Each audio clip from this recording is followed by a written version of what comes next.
Just hadn't heard that intro in a while. We're gonna let it rock for a second. What's going on, people? Welcome. We are GrownAGeeks. Tonight is our first of the month, the Black Live stream. The GrownAGeeks, part of the Black History Month special. We'll be doing this all week, and every time we have our show come on, it will feature Black History Month. That's going to be how it works this month. I am your host, Elder Geek Sam. Joining me tonight, I have my man, the prodigal man, RG Cashmere. What's up, man? Another beautiful day in the neighborhood. That's right. Big RG from the group home, right? I got one. I got Miss I'm Not Bossy, I'm the Boss, Miss Teresa. How you doing tonight, darling? She muted. I said I'm muted. I'm good. Glad to be here. Glad to have you here. And of course, as always, my man, Jeffrey JPNT17. What it do, homie? What's up, man? What's up? Want to thank him for the amazing graphic you all saw. I'm going to update that on the YouTube poster so everybody get to see that wonderful artwork. It was just a cool image, man. I appreciate that. I needed something good that was fitting. Tonight we are going to talk about Wonder Man as a series in its entirety. Last week we did kind of a preview, dip your toes in as we were just getting into Wonder Man. Everybody hadn't finished it. I've since had an opportunity to see the entire show. Love the entire show. Why can't I see myself? Because I have no light. There we go. See, that's the thing about being on a black podcast. Got to have your lighting. I'm in a shadow. It's just a talking head. Like, what's happening? You'll be blending into the background. Right. Like, then I got a dark TV behind me, so you can't even see I'm here. It's crazy. But did have a chance to finish Wonder Man, and have to say, fantastic, phenomenal series. Nothing but good things to say about it. We're going to talk about it. We're going to talk about all the good, the bad, everything that was involved. I got a couple of notes here, some things we may kind of go over and go through. Of course, this is, in fact, a live show, so you are welcome to join us and be a part of the conversation. The link will be in the chat for those of you who are interested. Of course, I will say, as I always do, this is a live show. If you hop in this show and you are not ready to be on a live show, do believe that I will have to remove you from said live show. So just, know that. I'm not playing about that. Gotta keep my channel up. But of course, right there with Jeffrey, since we're talking about the channel, go ahead and do the thing. You know the thing. Like, subscribe, share, let everybody know. He's got it first try. Look at y'all are becoming pros at this. I love it. But do that. Like, subscribe, share it with your friends. Tell the other geeks you know about it so they can come and also be a part of the conversation. We may have a couple of special guests pop in a little later. We'll see how that goes and see if we're still around chit-chatting. If they make it, fantastic. If they're not able to, we will have them on at a later time. But let's start off with Wonder Man. Fantastic series. I'm just going to go there. I'm going to put it out there. Wonder Man for me was a 10 out of 10. After watching all the episodes, I found out exactly what it is I like about this show. This is a human story inside the MCU. It is every bit a superhero story, but first and foremost, it's a human story. And I think that allows the show to be relatable to everyone. If you are a fan of cinema, you can enjoy Wonder Man. If you're a fan of wonderful acting, you can enjoy Wonder Man. If you're a fan of storytelling, you can enjoy Wonder Man. If you're a fan of comic books, you can enjoy Wonder Man. And lo and behold, if you're a fan of superhero action stuff, you too can enjoy Wonder Man. It was everything that it needed to be. It hit all the right keys, I think, for a lot of people. And I think the sentiment online, of course, we don't lean too heavy on reviews over here because we like to form our own opinions. But the reviews, for the most part, are quite positive.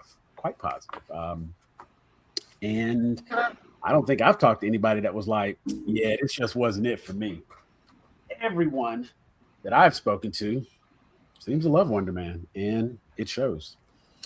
What are you all's thoughts? I'm going to turn the floor over and let you all talk about it. I've got We'll come back to my notes as we get through. RG, you normally like to come in, either disrupt the flow, and I gotta save Jeff and Teresa in case it doesn't work out for you. Nah, you know something? I gotta go with I'm going with you on this one. It's definitely a 10 out of 10. That's why I'm the prodigal man. I might be coming back to Marvel. I'm hoping. I'm hoping. This show made me really hopeful. The writing is freaking spectacular. Like you said, it's a human story. There's no wasted dialogue. Every episode has a point. Every episode has an arc. It sucks you in because you just, he's a flawed man. You have a flawed character. You don't just have like just a perfect dude, a perfect superhero in a perfect situation. You have somebody that, even though he's trying, he's still, kind of aloof and kind of, off to himself and not necessarily the most likable character, but at the same time, he's a very relatable character. And that's what made me enjoy watching the show. Because I don't think necessarily there were definitely aspects of him that were likable. Him with his family is definitely made him likable. It made him relatable. He wasn't an asshole around his family. And he's technically not really that much of an asshole. He's just kind of, heavy introspective. Introspective.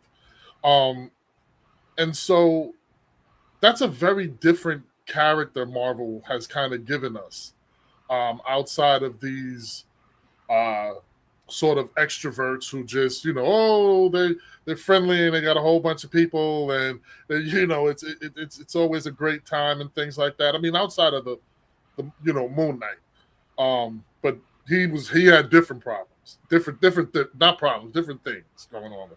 So, but with Wonder Man, just the dynamic, what made the show really good. There's so many aspects of the show that were good.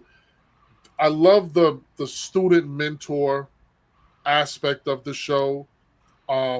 Without question, the chemistry between him and Ben Kingsley is absolutely wonderful. And I'm sorry I don't have his name. Because if I'm saying Ben Kingsley, I gotta say his name.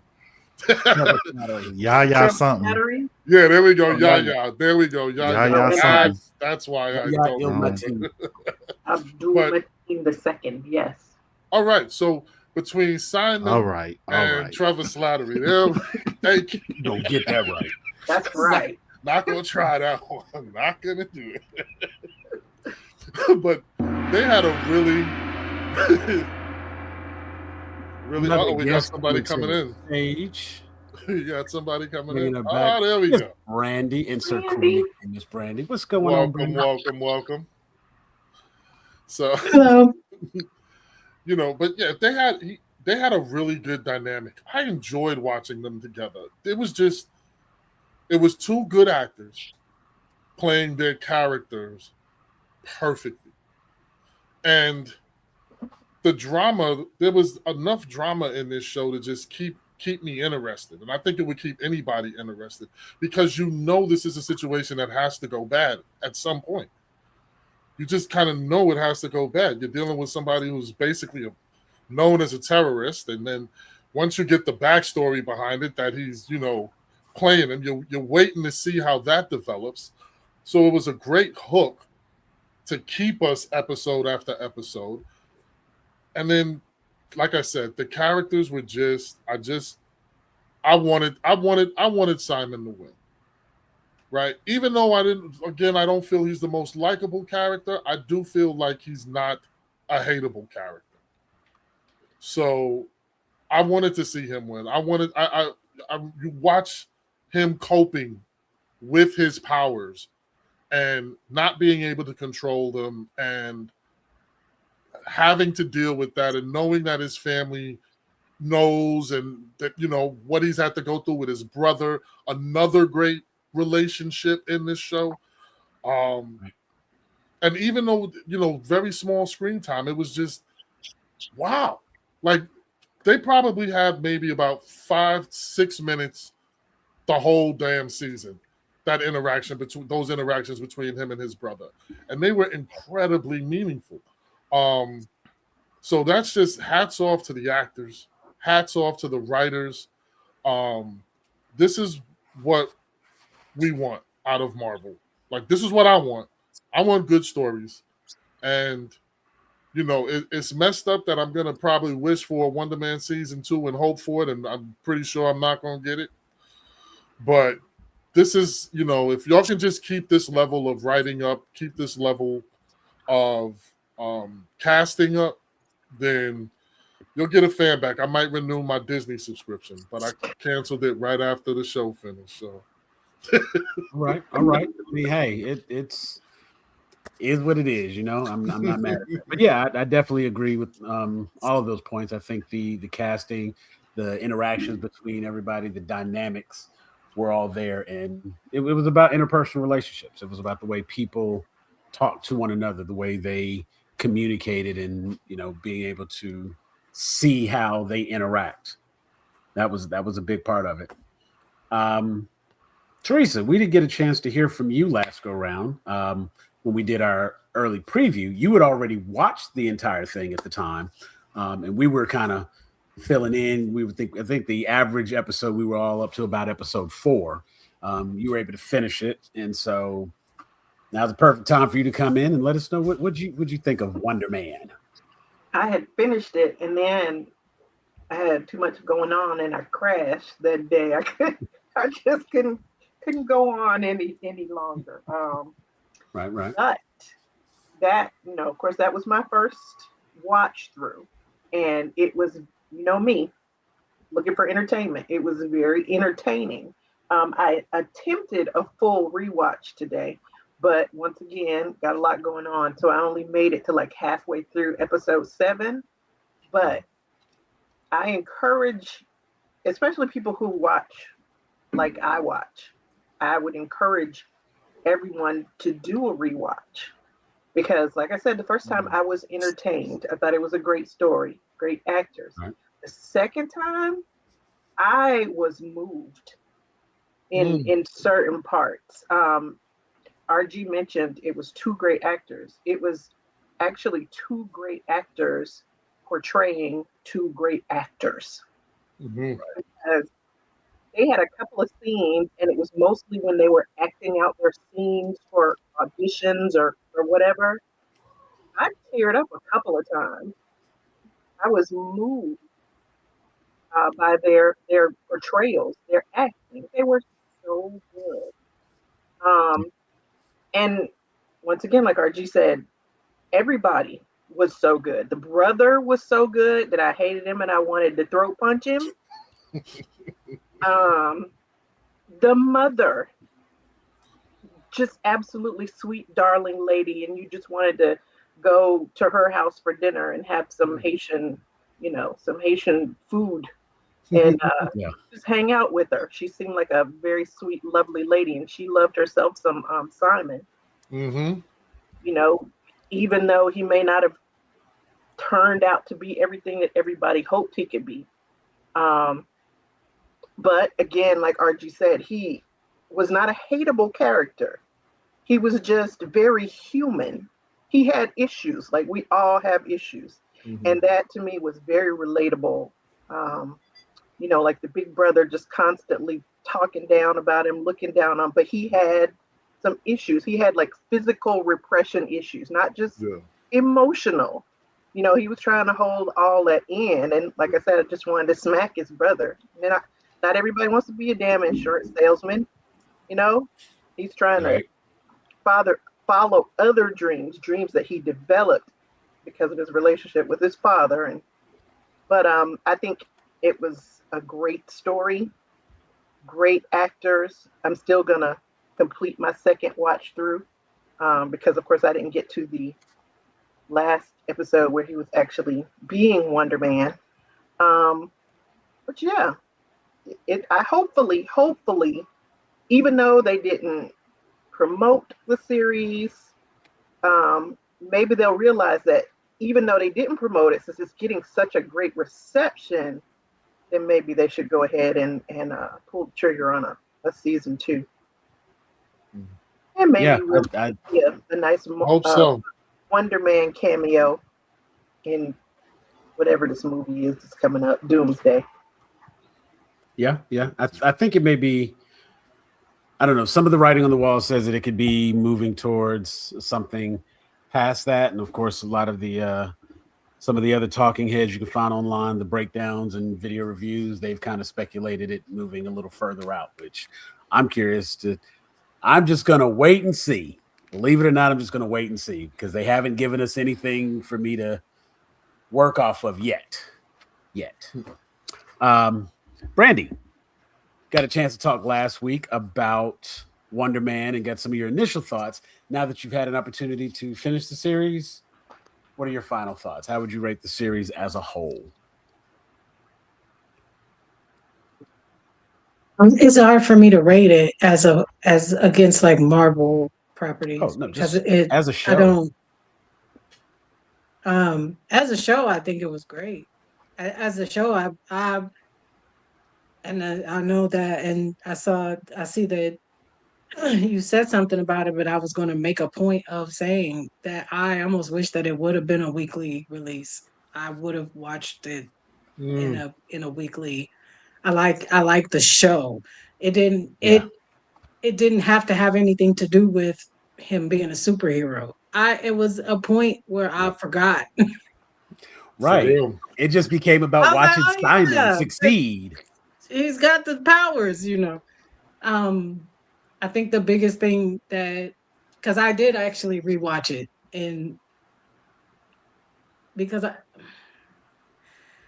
don't know, it was just one of those shows where I was like, I'm gonna go back, like I watch other people, I watch the reactors, and I was like, when you watch somebody else watching something, they give insights, and you're like, dang, I didn't even pick up on that. Like I appreciated this moment or this interaction or this, and I think that the biggest thing that I took away from the show was what a beautiful display of vulnerability in masculinity.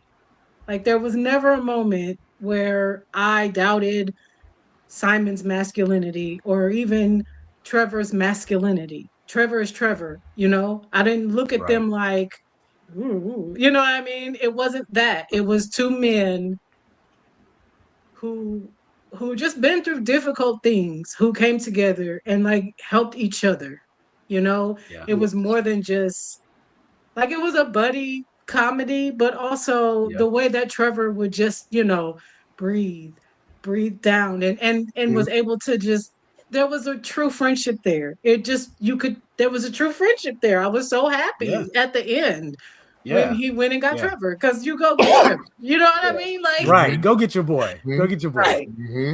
And it was just like, of course, it's a love story, and like a purely platonic, bro, they needed each other. And I thought that was beautiful, watching these two odd ducks kind of come together and be better because of each other. Right.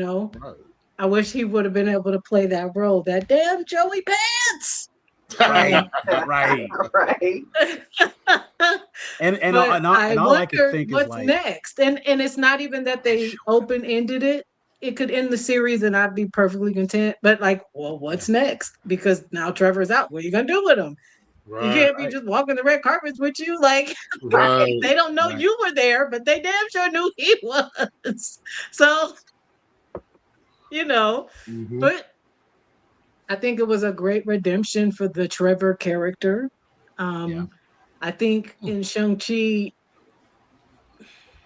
he was the comic relief. He was charming and he was cute and I liked him, but I didn't get a real feel for who he was. Like, and who why he was even there.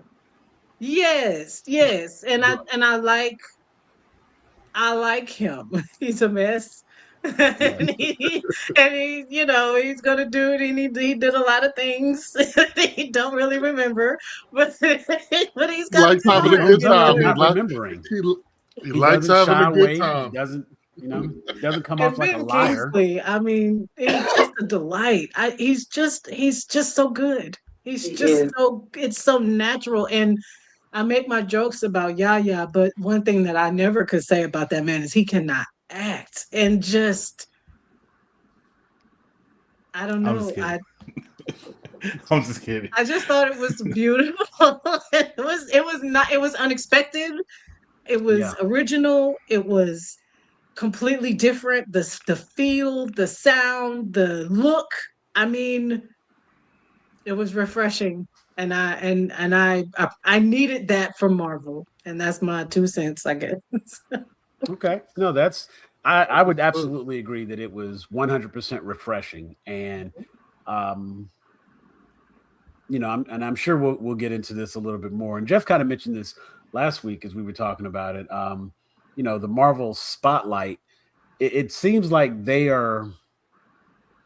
Marvel may not have fully decided how they want to use Marvel Spotlight, but by going with Marvel Television and setting this up like a TV show as opposed to a movie that's just been cut into parts, it does. I think the pacing was better, the deliveries were better, the episodes flowed.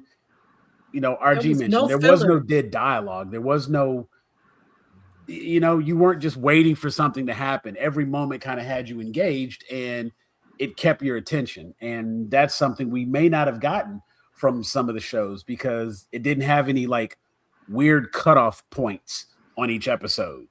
Right. It didn't end where, like, it's one thing to end on a cliffhanger. It's another thing to like end the episode. And I thought like there had to be 10 more minutes because we're in the middle of something. It's not even the cliffhanger part. We're just in the middle. Every episode had its here? own solid conclusion. Yeah. Every episode had a good, solid conclusion. Yeah. Jeff, I want to take your time, brother. You had a chance to finish up the series. What did you think the show as a whole? What is your, because Brandy was right. I can't really say, well, how would you rate it? What did you think of the show? I thought that the show was I thought the show was great for a lot of reasons. The acting, I mean, yes, everybody's kind of mentioned that already, but the acting was great. The writing was great. Even just like little things like the parallels between like you're playing characters that are friends where one betrays the other, and you're literally reading those lines, and as like the viewer, that this is actually what Ben Kingsley is really going through, and Yaya has no idea. You know what I mean? But I think that the thing that really stood out to me, especially as somebody who lived in LA for like 9 years, and when you live in LA, you're going to make friends with people who are in the entertainment industry, wanting to be in the entertainment industry. You're going to make friends with a lot of people who are artists who have dreams. And so for me, it was even personal because I was seeing like some of my friends and the experiences they were having.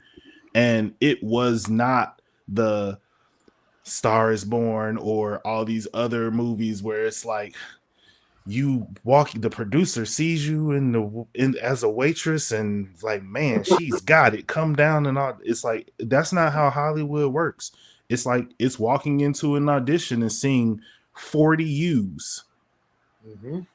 Like, Yep. It's like literally walking into an audition and seeing like it's like ChatGPT was like, ChatGPT, make 40 versions of me and then put them all in this waiting room where I'm going to try to get this job. Yeah. And just the mental strain that comes from so much of your job as an artist dealing with rejection and all the no's you get, and even the yeses that turn into no's, the things you thought was going to pan out that doesn't, the times where you go in and you shoot something and then it ends up on the cutting room floor and everybody's excited to see your big debut and it doesn't come because they had to take 30 seconds out for a CarMax commercial. You know what I mean? Like those are real like highs and lows that really mess with the mental health of people. And I think even his demeanor was very much that of like a lot of the guys and a lot of the people who I met who were trying to break into the industry out there, where his powers almost become a metaphor for the fact that you have to hold it in. You can't just like wow out and be mad that you didn't get the opportunity, because LA is a small town and you might be wilding out at a restaurant cussing about this and that, and 3 tables over is a casting director who's going to remember the person who was cutting up at Tender Greens. And when you walk into your audition, maybe you didn't see her, but she saw you. And it don't matter how much talent you got if they feel like you're going to be difficult. So I think the way that they navigate, and especially in the Doorman episode, the way that they navigated the machine, the way the machine will suck you in, wring it out of you, and then say, oh, we're tired of that.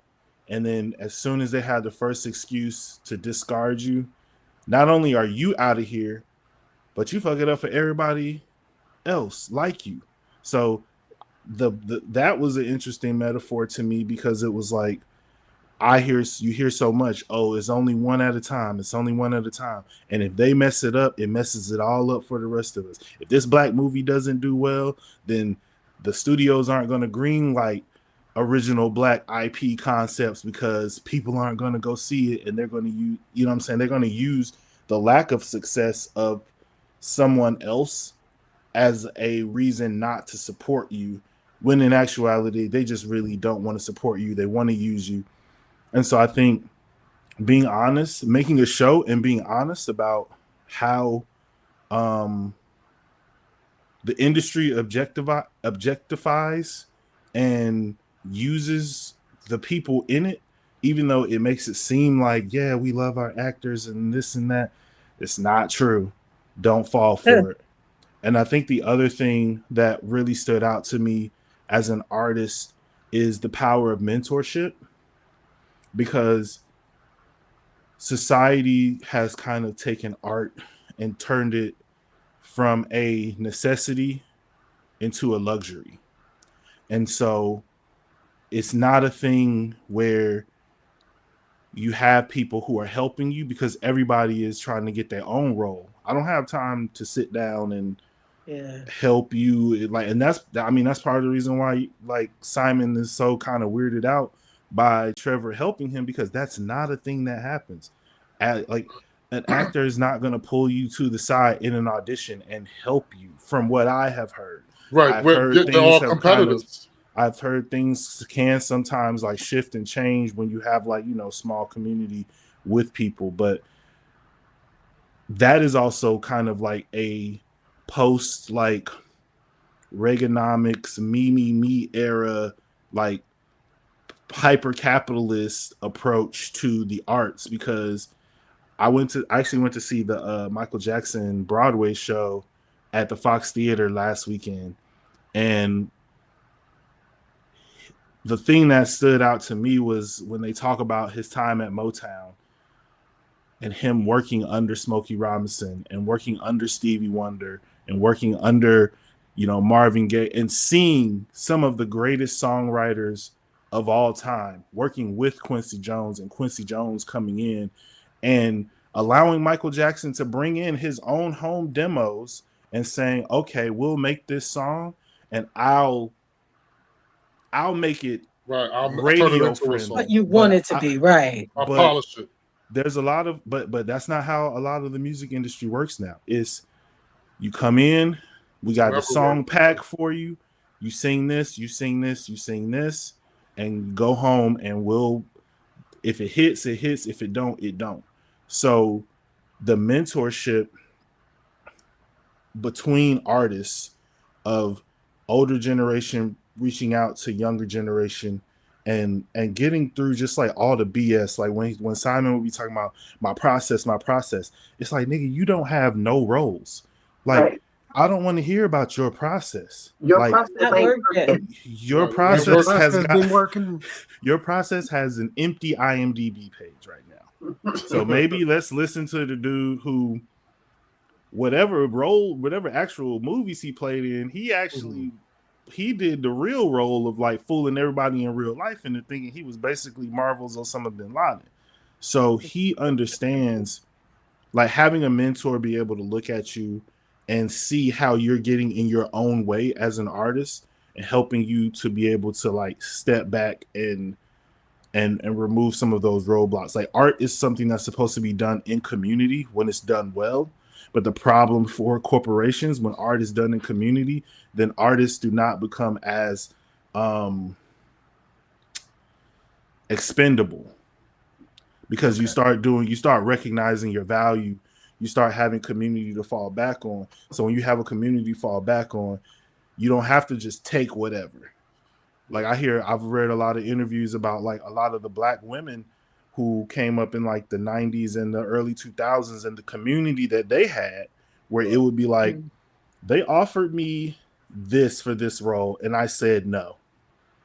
And like, we have to all get together and say no to this number because this is not a good number and it's going to affect all of our bottom lines moving forward. I would listen to an interview with who was it? This is a music producer. Oh, it was Manny Fresh. He was on 85 South Show. This actually, it hasn't come out yet. I was like at the recording. Manny Fresh talked about the fact that producers, him, Pharrell, Rodney Jerkins, Timbaland, all them, they used to get together and be like, yo, they offered me like 50,000. We don't do that. And everybody's like, on code, we don't do that. Right. But now the younger producers come in and they doing it for a look. They doing it for the 5K, and it's a good look. Hey, that's good. I'm not beefing with that one right there. And then, but I'm saying, I'm a rapper. I need those beats for the low. Well, no, I'm not talking about the rappers. I'm talking about record companies coming in and people with actual budgets for that, or not wanting to give people splits. Like, that's a big problem in hip hop. And I'm digressing, but because I think that the fact that this show was made in Hollywood clearly by people who had their own ups and downs and struggles in the industry, that really shone through within how it was written, how it was acted, how it was portrayed. It was never a thing of like, the Hollywood is the big boogeyman. It was like, it is what it is. This is the machine. And if you want to be a part of it, you need to be prepared to deal with it in this way. Because if you're not, you're going to be doorman. You're just taking any and everything and you're sitting around spiraling to depression. Or, so when he's sitting at the dinner table and he's like, and Trevor's like, why don't you do a play next?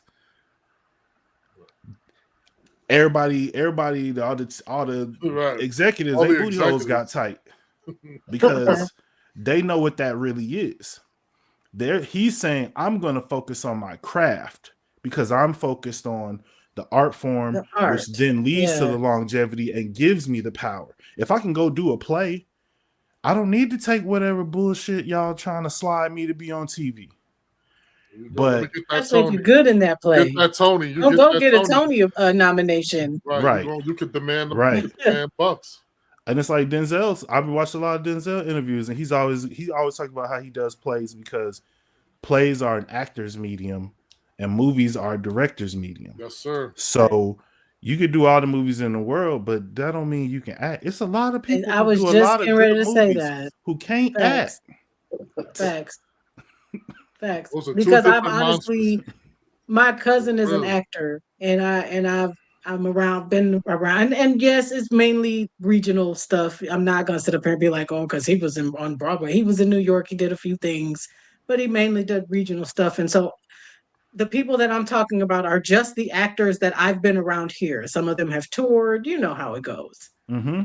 And like I told him, I was like, I can't be around your friend. I could never be in Hollywood because they're crazy. These people are nuts. Like, but you have to be nuts to be an actor. Like you really do. You have to be self-centered. You have to be, even the little theater I did in high school, you kind of have to be in your own head. You have to be Yeah. your biggest cheerleader. You have to have a wall up that says like, nope, I'm the best and I'm gonna go in and I'm gonna Like be, I'm killing this shit right now. yeah, like you have to have that though, like because Yeah. it'll there's no a certain way could amount I of ever do confidence that. that's required. So yeah, It's like And Jeff when you said, get they're in them a all in a job room together and all of that is competing at once, as an outsider, I'm like, absolutely not. I'm leaving because this is exhausting. Everybody's yeah. on, you know what I mean? I can't imagine living in LA like Jeff. I can't imagine living in LA in that energy all the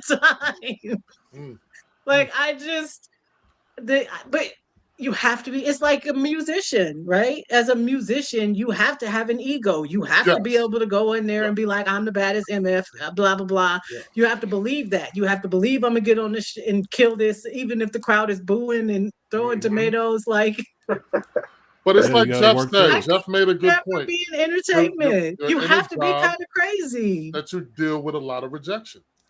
Yeah. Right. You're in a job. So you have to have an overabundance of ego because it's going to get chipped a lot.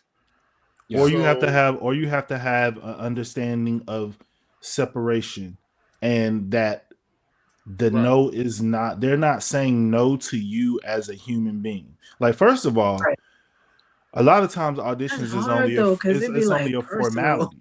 A lot of times auditions is only a formality. Right. They know who they want. When I moved out there and I heard, they have a thing called offer only. Like, there's actors who do not audition. Like, you call me and you offer me the role and you tell me how much it pays and I say yes or no. Now I can come in for a chemistry read with whoever the other side people who coming in to be in my movie, but Joey Pants said he was offer only now. Exactly. Yeah. And he probably is, but that's probably the first time a lot of like everyday people have heard that, because we assume everybody goes in and they audition and they pick the best of the best of the best. And that's not how it works. How it really works is like how when Simon got the role, now all the scripts is coming in. You get your pick of, he's getting his pick of whatever Will Smith and Jamie Foxx turned down. Now they're bringing it to Yaya. And there's a hierarchy of where them scripts go through and who gets to pick first. And that's why all them people start their own production company, so they can read them scripts first. They can have ownership of stuff and hold on to things or move stuff around. It's the business of Hollywood really is fascinating just from a outsider, like just from the very edge of the bubble, like not being in it, but the way that they entice people to dive in. The way they entice people to dive in and shit, like Access Hollywood, Entertainment Tonight, the red carpet before the Oscars, the red carpet before the Emmy. Like that's what they use to get the suckers who come in and think it's just about the talent and it's just about the fact that I can sing real good, I can dance real good, I can hit my marks and this. And if it was just that, a lot of the people who are famous would not be famous, and a lot more people would be getting more opportunities. But because it's a machine that's all about the bottom line, it's like Wonder Man hadn't even come out yet. He hadn't even started filming Wonder Man yet. And they're like, we got to start thinking about your next projects. When Jamie Foxx won that Oscar, his team was like, you got to be a serious actor now. It's like, this the nigga from Ink Living Color. Have you seen an episode of the Jamie Foxx show? Have you seen what do you mean this he got to be serious now? Because he won the Oscar for Ray, which is basically what he does on A Living Color, which is play another character. So yes, he can be serious, but why is he playing a homeless man who plays the cello under a bridge? What is this movie? What is this? His breakout role. Is that on Jamie? So is that on the actor, right? That he picked that role, right? He read that script. He made a Yes. decision. but he said, probably had people But he in got his ear bad. telling what's him, the what's the But he now said he you got got an bad Oscar, advice. you have to, so what's you the know, thought be a process behind prestige that? As an actor actor, now. like what is He got so is that bad prestige? advice. Is that movie you consider that movie? The you thought think the script process was is prestige? the thought I guess process maybe because is Robert now Downey you've Jr. climbed into this tier. And so we're not going back. We're not doing no more booty calls. We're not doing no more breaking all the rules. We're not doing none of that. Like that's what The you do on goofy your shit, way right. up.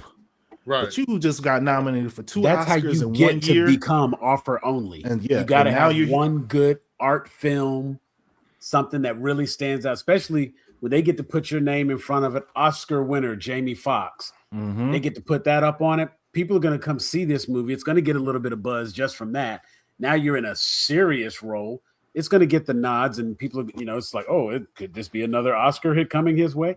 It's going to Right. hit all those buttons and check all those dots. You know what I'm saying? And that's But what for they're looking me, for. I'm like, Becomes if marketing. it was me, when I think of good actors, I think of actors who literally can just do it all. Meryl Streep did Sophie's Choice, Mhm. and then she did She Devil. You know what I'm saying? Like, Right. she can flip and do. Robert Pattinson can flip and do. Daniel Radcliffe can flip and do. So it's like, But you're naming a bunch of white people too. True It's enough. very different. Like when you a nigga who win an Oscar, it's like my dog. Like it's time to grow up and leave all that stuff behind. And it's because it's also a thing about how Hollywood regards comedies, right? Comedies don't win prestigious, so they don't win Right, exactly. Oscars. They're not going to win movie of the year. Well, yeah, that's true. Like we'll throw you in another little section with musicals, even though these don't really make musicals no more. But you got to share a section over there. Over here with the drama, these are the real movies. So really, because it's like Whoopi. 23 people to choose from when you have this conversation about black people. Right. I'm like, I guess the only one I could think of is Whoopi, but they gave her an Oscar for a comedic role, but that was a makeup Oscar, and I don't care what nobody says. Facts, 100%. Right. So but she didn't really go back. Well, I guess she kind of did. Did she get nominated for Color Purple? The Color Purple didn't get. Well, did they get nominations? I know they didn't win. They got nominations. I think, and that was the issue. I don't know that she got nominated, though. I think Oprah got nominated. Movie of the year, but I was wondering if she got nominated. Oh, okay. But I don't know if Whoopi got nominated. Gotcha. I don't know. I think in some Oprah cases, some of those are, I won't say ceremonial Oscars, but it's like it's not individual. Like the movie one, you were in the movie, you get to be a part of it. You know what I'm saying? Did she get a supporting actress nod or something? Whoopi got a best. The nominations actress. are great. Whoopi got a best actress nomination. Oprah got a best supporting actress nomination. Right. So Margaret Avery got a supporting actress best nomination. supporting actress. But Whoopi did not win best actress. None of them won. She won best supporting for Ghost. For Ghost. Yes. Okay. I think they had black female. They had like 13, 14 nominations and they won nothing. That was on point. The first black female to get lead actress, Halle Berry. Monsters Ball. My lifetime. I remember that. Yeah. Only had. But we remember it for the wrong reasons. Okay. I have about that. And just like with one what's the name after another. One battle after another. Yes. Tiana Taylor. And that character. And how everybody's like, well, I don't necessarily like the movie Monsters Ball. I never watched it after I watched it the first time. And not because of the sex scene, which is what everybody concentrates on, but the fucking trauma in that movie that nobody talks about. Right. I'm like, all of this was happening around that sex scene, and everybody acts like Halle Berry showed up, fucked Billy Bob Thornton, and left. That movie was really like so many of the movies that are nominated for Oscars. It was fucking weird. It was just weird. Yeah. And I will never. She was so mean to the son, and that little boy, he just could not catch a break. But it was I will, something I had never ever seen her be like. So when people act Yeah. like she only won that Oscar for that sex scene, I'm like, if that right. man would have been black, we would be talking about her acting in the movie. Right. I hate Yes. that that became the focus and Yeah. not the Yeah. acting that she did. Yeah. No, I think. absolutely. Because I had to catch myself. I think I think Teresa, you posted the other day. You were talking about one battle after another, Yes. and I've found that while I did not. So initially, I went and I had mixed feelings about it because I watched the movie and I was like, "This is the best movie of the year, really? This one?" Facts. Facts. Overall, that was how I felt about the movie. I feel like they wasted this amazing cast. But then something was pointed out to me, and it was like once I'd looked at it from that perspective, and we talked about it just the other day with Yaya, him being in a scene with Ben Kingsley and holding his ground in that scene. Right. Watching Tiana Taylor That's true. Yes. in scene with Sean Penn, in Yes. scene with Leonardo DiCaprio, And Benicio and del realizing that I don't like know if they had scenes with Benicio del Toro, but he's up there too.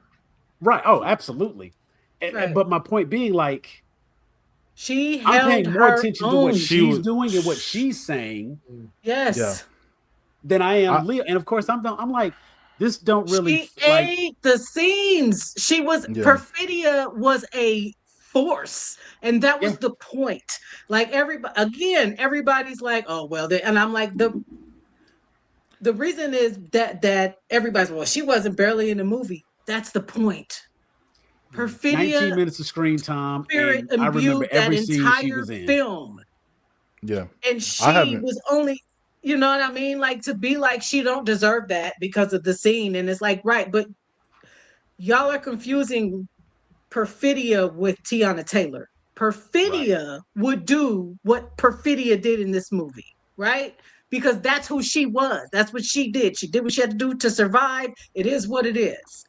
Ain't nobody ever criticized James Bond for doing what he had to do to get out of a tight spot. Listen, you sometimes Right. you got to use what you Man, got that to man get left what you dead want. You feel women me? all over the world. But to You make know what I'm it seem saying? like well, God she damn. debased herself. No, she didn't. And the character Perfidia didn't. Like, Truth be does that told, I make think sense? I think sometimes it's like people don't know where to direct their angst Frustrations. because they Anger. don't understand the process of making movies. And so I agree into like one, I haven't seen one battle after another yet. I'm gonna watch it. I'm gonna watch it before we do our Oscars, whatever talk whenever we do that. So I It's know. not. But I'm gonna watch it, but I'm not like in a rush to see it. But in Yeah. terms of like the Yeah, Monsters that's what I Ball said. It's not like, conversation, oh, whoa, what and in Wall terms Street? of It's not.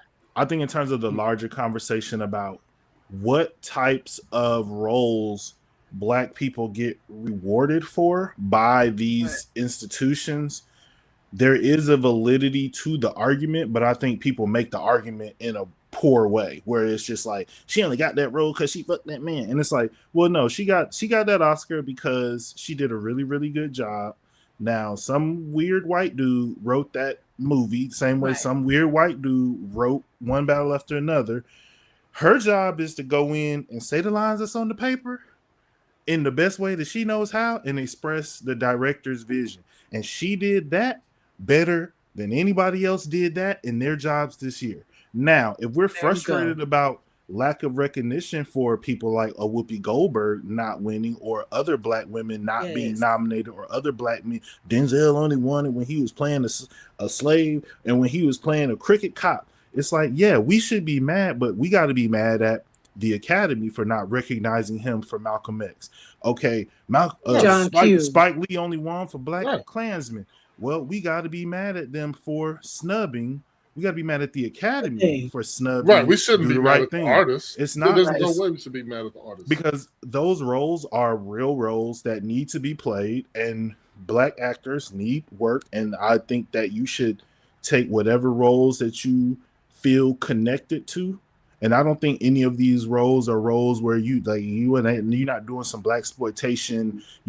I don't think they're exploiting themselves as much as some other people would like to say. But it's weird that this is the kind of thing that the white establishment constantly looks at as the thing to reward. And then you hear them talk about a movie like Boomerang, and it's like, where's the white people? Like Eddie Murphy said when he was on Jay Leno. It's like, you don't understand the world of Boomerang. Like you want to sit around and talk about how much you love romantic comedies, and you've never seen Boomerang.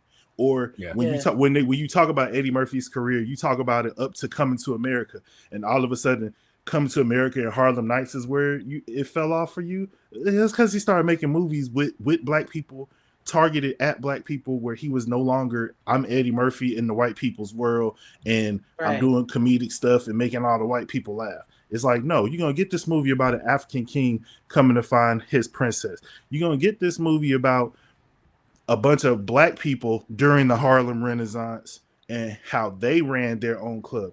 You're going to get this remake of a Jerry Lewis classic.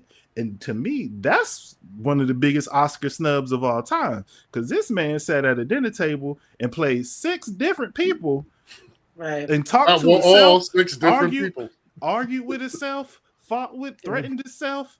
Like, just doing what are we saying? Sherman Klump and Buddy Love by itself, you walk over, was Oscar worthy, and then to have the mama, the daddy, the grandma. Because I've watched you reward white people for getting fat and doing the same thing at a lower level. Yeah, but not our circus. Also, the truth of the matter is, that's not our circus.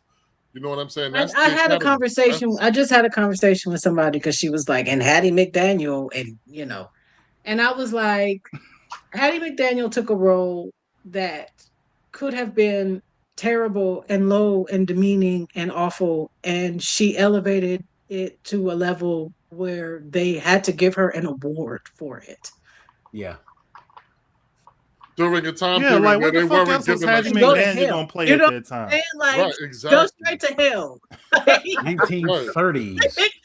They wasn't giving us shit. They had no reason to do it. They weren't letting us in the building. Thank you. Thank you. Wasn't it a whole? It was a whole to do for her to even come and accept her award. Seen Gone with the Wind? Mammy stole that movie. If you ever watched it, like literally, you were waiting to see her. You knew when she walked in the room, something was gonna be okay. Like you know what I'm saying? Like, I'm just saying, yes, she played that role, and yes, you look at it today and go, well, she was just playing the mammy and the maid. I mean, yeah, because that was the freaking roles that she could play. That was the movie. It's so nice to feel that way and talk that smack today. Yeah. But in context, like, it would have been that role or no role. Right. And not only did she get the role, but she got a fucking Oscar for it. Bodied it. Yeah. Right. What more could you ask for? I mean, that's the type, and truthfully, that's the type of acting that. Watch this segue, y'all. Y'all ready? Y'all ready? That's the type of acting we got to see Simon and Trevor do. Look at you, segue. Nice. Bring us right back. Very good. Keep that level of acting was just phenomenal. And no, I mean, honestly, I do want to come back and have this. I mean, we got a couple of Wednesdays this month, so we're gonna come back to this discussion. We're gonna come back to this one. That I saw in Wonder Man was the kind of acting that made me go, oh yeah, that's why I like movies. You know, like this is why I like. I'm just like, this is why I watch. And this is why I like comic book characters, because I think that the thing that I mentioned this last week, but I think like when you read comic books, every page is not a splash page. of action and you fight. It's issues where it's just them coming up with the strategy, you getting to know the person, you going into people's backstories. Half the comic be It's dialogue. Yeah, it's all as comic readers, let me tell you, half words. the comic is dialogue. You get like 4 or 5 pages of action. Yeah. Rest of it is just folks talking to each other.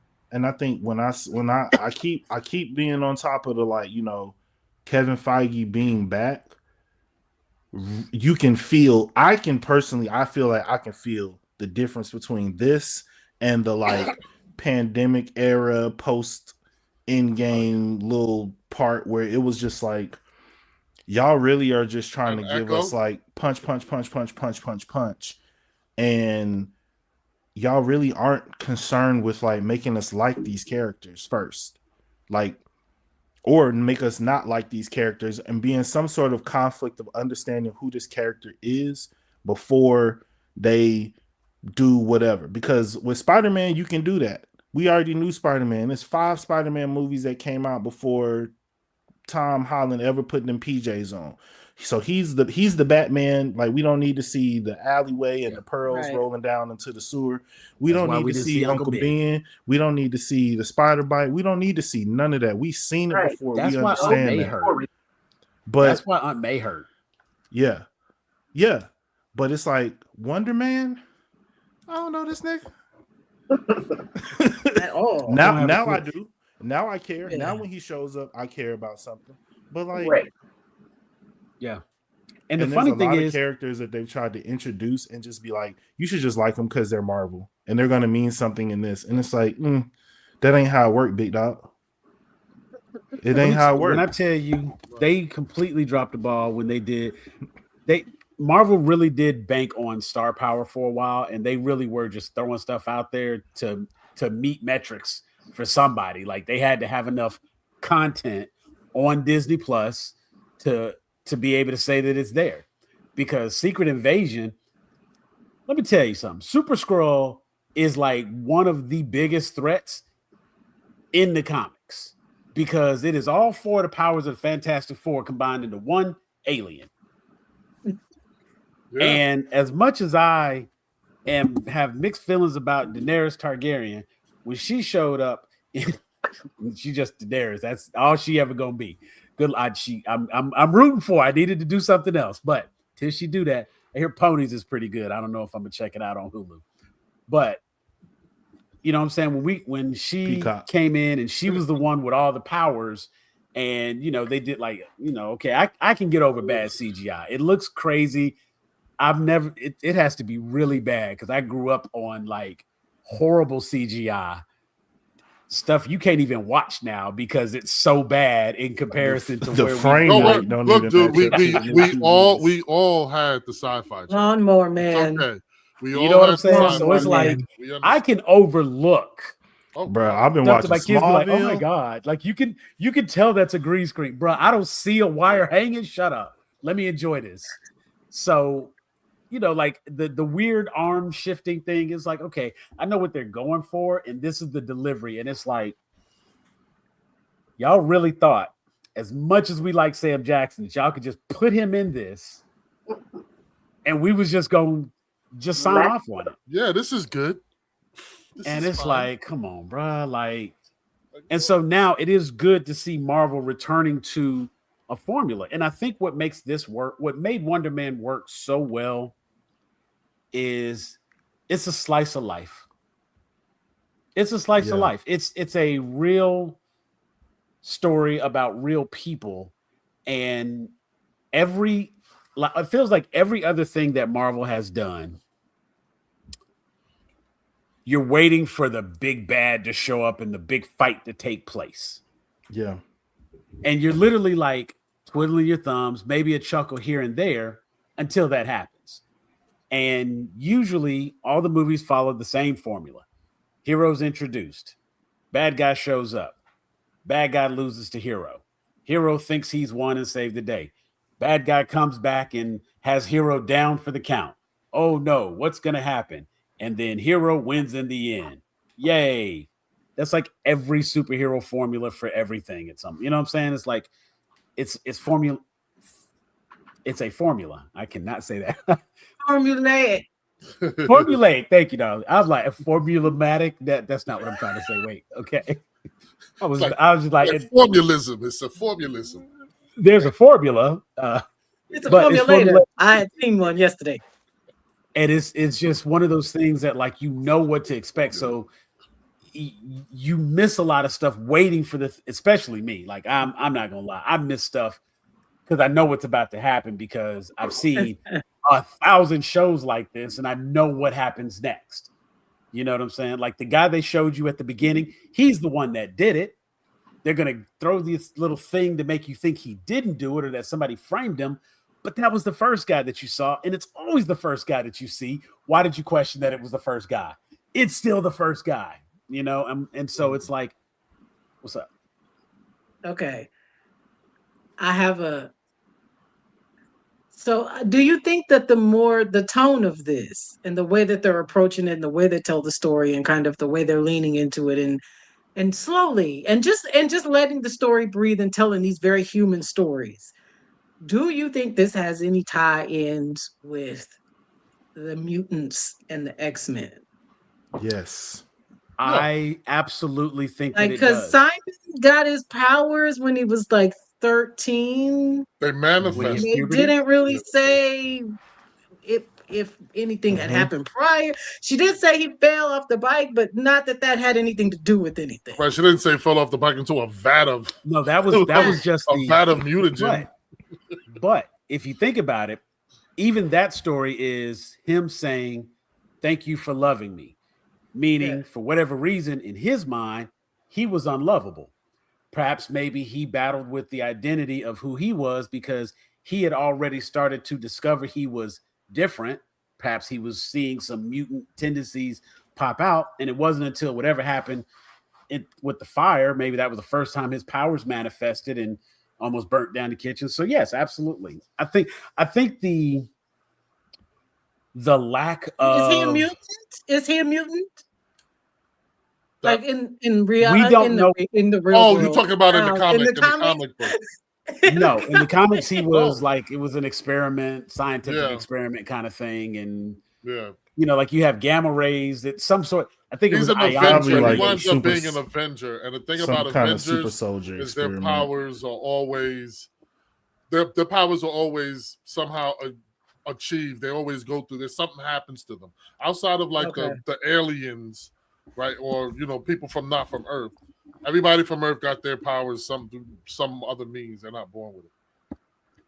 I mean, honestly, when you think about it from Marvel, as you're pointing out, that is why there's such a big gap between mutants and other heroes. Mutants just born like that. Mm-hmm. However dope, cool, or awesome they are, that's just how they are. They born with that. Everybody else who's a hero gained their powers, got their powers. Some, you know, like they radioactive spider, gamma radiation, super soldier serum, wearing a suit of armor with chemicals. Chemicals splashed in the face, scientific experiment. Like everybody else, their powers really good with a bow. You know, it's funny because there has been a lot of different conversation about whether or not Hawkeye actually has like any kind of additional enhancements. Because like I thought in the comic he did. I thought in the comic there was something. I'm trying. Yeah, it's like he's hyperkinetic or something. And even there's another character that's like they don't actually have power. Oh, you know, that goes into DC. But basically they're saying that Joker has probability manipulation, which is why this dude some of this stuff shouldn't be happening like this. Tangent. You know what I'm saying? But anyway. But no, I mean, like that's one of the big differences in the characters. And when you look at I know they keep messing with him. Like just I'm good if he has powers. I'm good if he has hypersensitivity, he got sonic hearing, whatever. It works for me. But that's one of the major differences between like the mutants who are just born with these abilities and all of the other heroes. And when you look at again, just to, doing the math, looking at the way things are presented and the options they could run with. If Simon Williams was in fact a mutant and he was just born like this, She-Hulk, attorney at law, look at where she is. She's out on the West Coast. It would make perfect sense that perhaps maybe if somebody wanted to do something like, I don't know, maybe register everybody who was different, that would be good reason for the. Well, I think so. The Mutant Registration alluding Act would to be that. a good way to move into things. I mean, you can make an argument that Simon was born with doorbell clause. With the doorbell clause, right?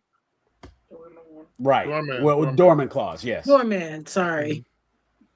But I think even the organization, like they gave that's that what little, he should have went with. When the dude gave the little speech and was like, "We're cutting funding, so you better figure out how you bringing value to this." So now it's like, if you don't fill up this maximum security prison, Simon Williams, Simon hasn't done nothing that actually has harmed anyone from what we know. Right.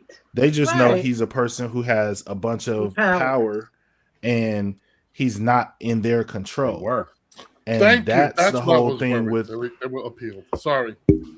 That's the whole thing too with like what eventually will probably turn into like the Sentinel program, where it's just like first it's about registration, then it's about rounding them all up. Eventually the AI is like, well, if mutants are born of humans, then we got to destroy the humans too because they're the ones having mutant babies. And then you get Days of Futures Past. So it all can be connected. I think I appreciate the possible connections, but I think one of the things that made this show work so well was like it allowed you to enjoy something in Marvel without thinking about the larger implications in the universe because it wasn't homework. It's like maybe there's Wonder Man season 2, maybe Wonder Man will show up here, maybe Wonder Man will show up there. But if not, this was just like a nice time with a dude who was figuring out what he wanted, a nice allegorical thing about what it's like to be an artist and try to like follow your dreams. Your family don't believe in you. You know what I mean? It is. You know what I mean? And I think a lot of times the best Marvel properties, some of them were connected, but on their own, they were able to like stand on their own, not just be connected to everything. Black Panther is connected because he showed up in other places first, but that movie stands on its own. You know what I mean? Like Endgame and Infinity War and Endgame, like you're not gonna be like, you might want to watch like a little bitty like 20-minute what you need to know video before watching those, but if you just sit down and watch those movies, they stand on their own and not in terms of like, well, if you haven't watched all 57 Marvel movies before this, the impact of all these people dying at the end of Infinity War is lost on you, because it's not. They do enough in that movie on its own for you to be like, I understand the impact of everybody watching their friends turn to dust. And then when we come back, everybody figuring out how to try to move on with their lives. Like, so I think, because you bringing up She-Hulk is funny, because I was actually thinking about She-Hulk and just being like, as a person who personally enjoyed She-Hulk because of what it was, I still understand a lot of people's trepidation with it, because it was so like, it was a response to like online chatter. It was a response to, a lot of the stuff that was happening in the movies. She got her powers super quick. She got control of the powers super quick. Her conversation with Hulk, where if you haven't seen none of the movies with Hulk, and honestly, I don't think they've even really fleshed out Hulk that much in the MCU, because he's been a side character or a part of a group the whole time. I think that's where like the She-Hulk show missed, connecting with people, because if you don't already know all this stuff, then you just like, she just got a bad attitude. She goofy. She don't know what time. She don't know what time. Like I don't get none of this. But if they had just made it like a spotlight where it could keep that same kind of like almost like Sex in the City, like half dramedy energy. You don't have to take her seriously. Right. Like I like that she turns and she breaks the fourth wall, because that's what She-Hulk does in the comics. But like, if you don't know that like incels are online, like, but even if you don't, about, it still worked in the show. But what I'm saying is, if you don't know incels are like trying to like review bomb the show, then you don't get the commentary that the show is making about the fan base. So that being such a heavy part of it makes it hard for people who are just like, what's the She-Hulk show about? Because it's like I'm watching a girl and she's watching Marvel movies, but she's kind of just skipping around. People are like, you should watch this. So she watched, Captain America or whatever, but not in order or anything like that. Well, she watched Guardians of the Galaxy and she fell in love with Guardians. That was just that. She was like, why didn't y'all just tell me to watch this? I love this. So she watched Guardians 2. Love it. I can't wait to watch 3. And I'm like, you can't watch Guardians 3. Right. Because you have no fucking idea what the hell is going on. Right. The people not going to understand. It's like the people in Guardians 3. This way. They are the people from Guardians 2, but they're not the people from Guardians. Like, there's just so much. Like, there's no way, ma'am, that you can walk into First of all, now we're working with Nebula. What the heck? Like, there's things you have that's not Gamora and we cool now? Kevin Bacon and Mantis' sister. Like, what? Like, it's like going home to the country for the summer, and that girl who you've been friends with this year, she grew up, and you coming back. It's last summer. Y'all was boys and girls, and now y'all young men and women. And it's like, who is this? We used to play basketball, and now that's what from Guardians 2 to Guardians 3 is like. It's the same, but it ain't the same, because they've been through so much. They done grew and changed, and I mean, even the random Thor connections, you got to. Oh yeah. Well, I hope Marvel does. And honestly, because what they're really good at, and this is kind of the straight nerd in me, which reverts back to a little kid.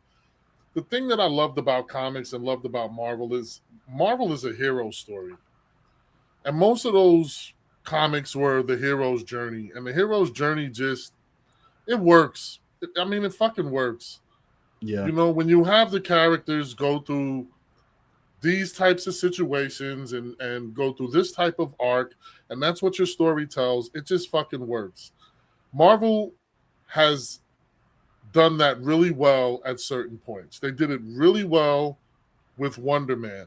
To be honest, they were really good with it with Daredevil to a point, right? With the Born Again series. So they've kind of been, Ironheart, I was a little iffy on the writing, you know what I'm saying, and stuff like that. But what Marvel does good is tell hero stories. Yeah. And I like hero stories. And this is a hero story. Like, this I think they got caught up in the Thanos hype. And then it was just like, who's going to be the next big bad? And it's just like, I don't care. I don't come to, like, because the online discourse would be like, because DC has all these crazy villains that come back over and over and over and over again, and Marvel's like, if you a villain, you in this mother for one movie. If you lose to us, like over here, our heroes win. We don't just pit people in Arkham for them to break out. Like, you out of here, fam. We on to the next one in the next movie. Okay. So I think like the focus on like so much Loki, and them trying to take Kang and make him so visible in the beginning when, like, when we did our Marvel therapies, you can check that on the GrownAGeeks YouTube channel. When we did the Marvel therapy, I was kind of talking about the fact that when we saw Thanos leading up to Like the first time we really saw Thanos do anything was the beginning of Infinity War when he beat the brakes off Hulk. Until then, he was sitting on a throne in Guardians of the Galaxy. He was an after credit scene. He was like in a little scene. Yeah, we it was just like little bits and pieces. It was a teaser. And then when we saw him, it was time to go to work. But with Kang, it's like it's 5,000 Kangs. I don't watch Kang get blown up 75 times in 2 minutes on Loki. I'm no longer interested in this character. Like his name is Kang the Conqueror, and I ain't seen him conquer shit. So thank you. Like stop trying to get us interested in villains. Like stop trying to tell, like you're saying, stop trying to tell us the villain story. Like you keep trying to sell us on the bad guy. No, tell a hero story. You have an abundance of heroes. You have a catalog of heroes. Marvel is a brand of hope. Thank you. Even in a show as dark as Daredevil is, we know Daredevil comes out on top when it comes to Kingpin. You know what I mean? Why? Right. And even a character like Kingpin, right? Kingpin in the first season of Daredevil, it's not just like, oh, day one, I'm just cracking people. It's like, no, he moving like a mob boss. We work our way up to white suit. I can hold my own in a fist fight with Daredevil. And I think their fear of losing that kind of straight white male consumer to the Jokers and the Snyder effect, I think a little bit started rubbing off on some of the decisions they were making on who to center in our universe, because people don't want just like straight-laced good guys. It's like, excuse me, like Captain America and Spider-Man are your two most popular heroes. Your anti-heroes are the X-Men and Punisher. Like those are your like bad guys. Magneto is your bad guy. But they wasted it because they ran out of Wolverine movies. Now, MCU haven't done no Wolverine movies, and they can't though. I just really hope they don't. Right? We're done. I just don't want a Wolverine movie. Oh no, not Solo. Not Solo. Yeah. No, I don't want a Wolverine. Anybody else in it at all. I mean, I know they any other character for goodness sakes. Wolverine needs to knock on the door at the end of the first X-Men movie. That's a post credits. Yes. Let's get through one X-Men movie without no Wolverine. Just one. Go. Let's see if we can do it. I know we can do it. I'd be happy if he's not even in the post credit. Let it be the opening scene of the next movie. I don't even want to see his face. I just want to see some hairy knuckles knocking on the door. I'm good with that. That's you go. Let Hugh Jackman stay home and relax. There you go. There you go. You had a good run, baby. Thank you for your service. When you see that nigga at Starbucks, you say, thank you for your service. You had a good run, baby. Sad to say, because I'm always happy when I see when Hugh Jackman pops up. I am as Wolverine. I love that man as Wolverine, but I'm telling you, I don't want another X-Men movie that focuses on Wolverine. If we're gonna just there's so many characters. Just any other character. Make a whole movie about Rogue, the real Rogue. Thank you. Not emo. I would love that. Not the Rogue that the Rogue they had in the movie should have been in. She should have been in that last Batman movie with Robert Pattinson. I spent that whole movie waiting for her to develop a personality, and the movie went off, and I was like, "This is Rogue." Yeah, nah, that was. Hey, who's this? Like, where is this Rogue? Where's my girl? Who's this? They're like, did you read the comic we sent you? I mean, it threw me off because I was like, I got the comic book picture up. I'm looking at the picture. I'm looking at the screen. I'm like, this. Who? Rogue ain't a child. She had to get scared. She had to get scared into her hairstyle. Right? She had to get but we know that's not going to happen. Right? We know we're not going to get a Storm movie. But just relax there. Just relax there. Give me Storm. You don't put that. Nope. You don't put that in the universe. I want a Storm spotlight. You don't put that in the universe. I'd rather. We're getting a Storm movie. would love that. I'm good with a spotlight. That's I don't want a spotlight. I don't want a spotlight spotlight because a spotlight me. Okay, as long as we get all of them and we still get the movie. Yeah. No, she's gonna show up in the movie for sure. I'm always scared that if they get a spotlight, they don't get a movie. Well, that's always here's a question. Storm gonna show. You know what I'm saying? We'll go in here's there. A question, especially regarding Kevin Feige. Don't play with us. I'll be down there with you on that one. That's something I get. So here's a question. I'll go outside for that. Regarding the spotlight, the 2 times they've done spotlight, in both cases, they were single day releases of all the episodes. And generally speaking, whenever, and this has kind of been for like all the series, with the exception of Netflix, because Netflix has always dropped everything all at once. Disney, for the most part, with a lot of their Marvel stuff, they've had some stuff that was episodic. They've had some stuff that was, here it all is at one time. And common feeling, and maybe it's an actual, like maybe there's some math behind it as well.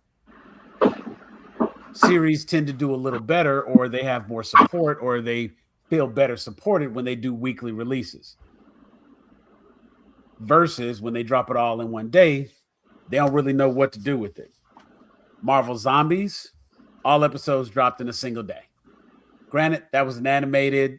To me, that was like What If season 4, so I don't really count that. And I was so over What If by the time Zombies came out, I almost didn't watch Zombies. I'm glad I did, though.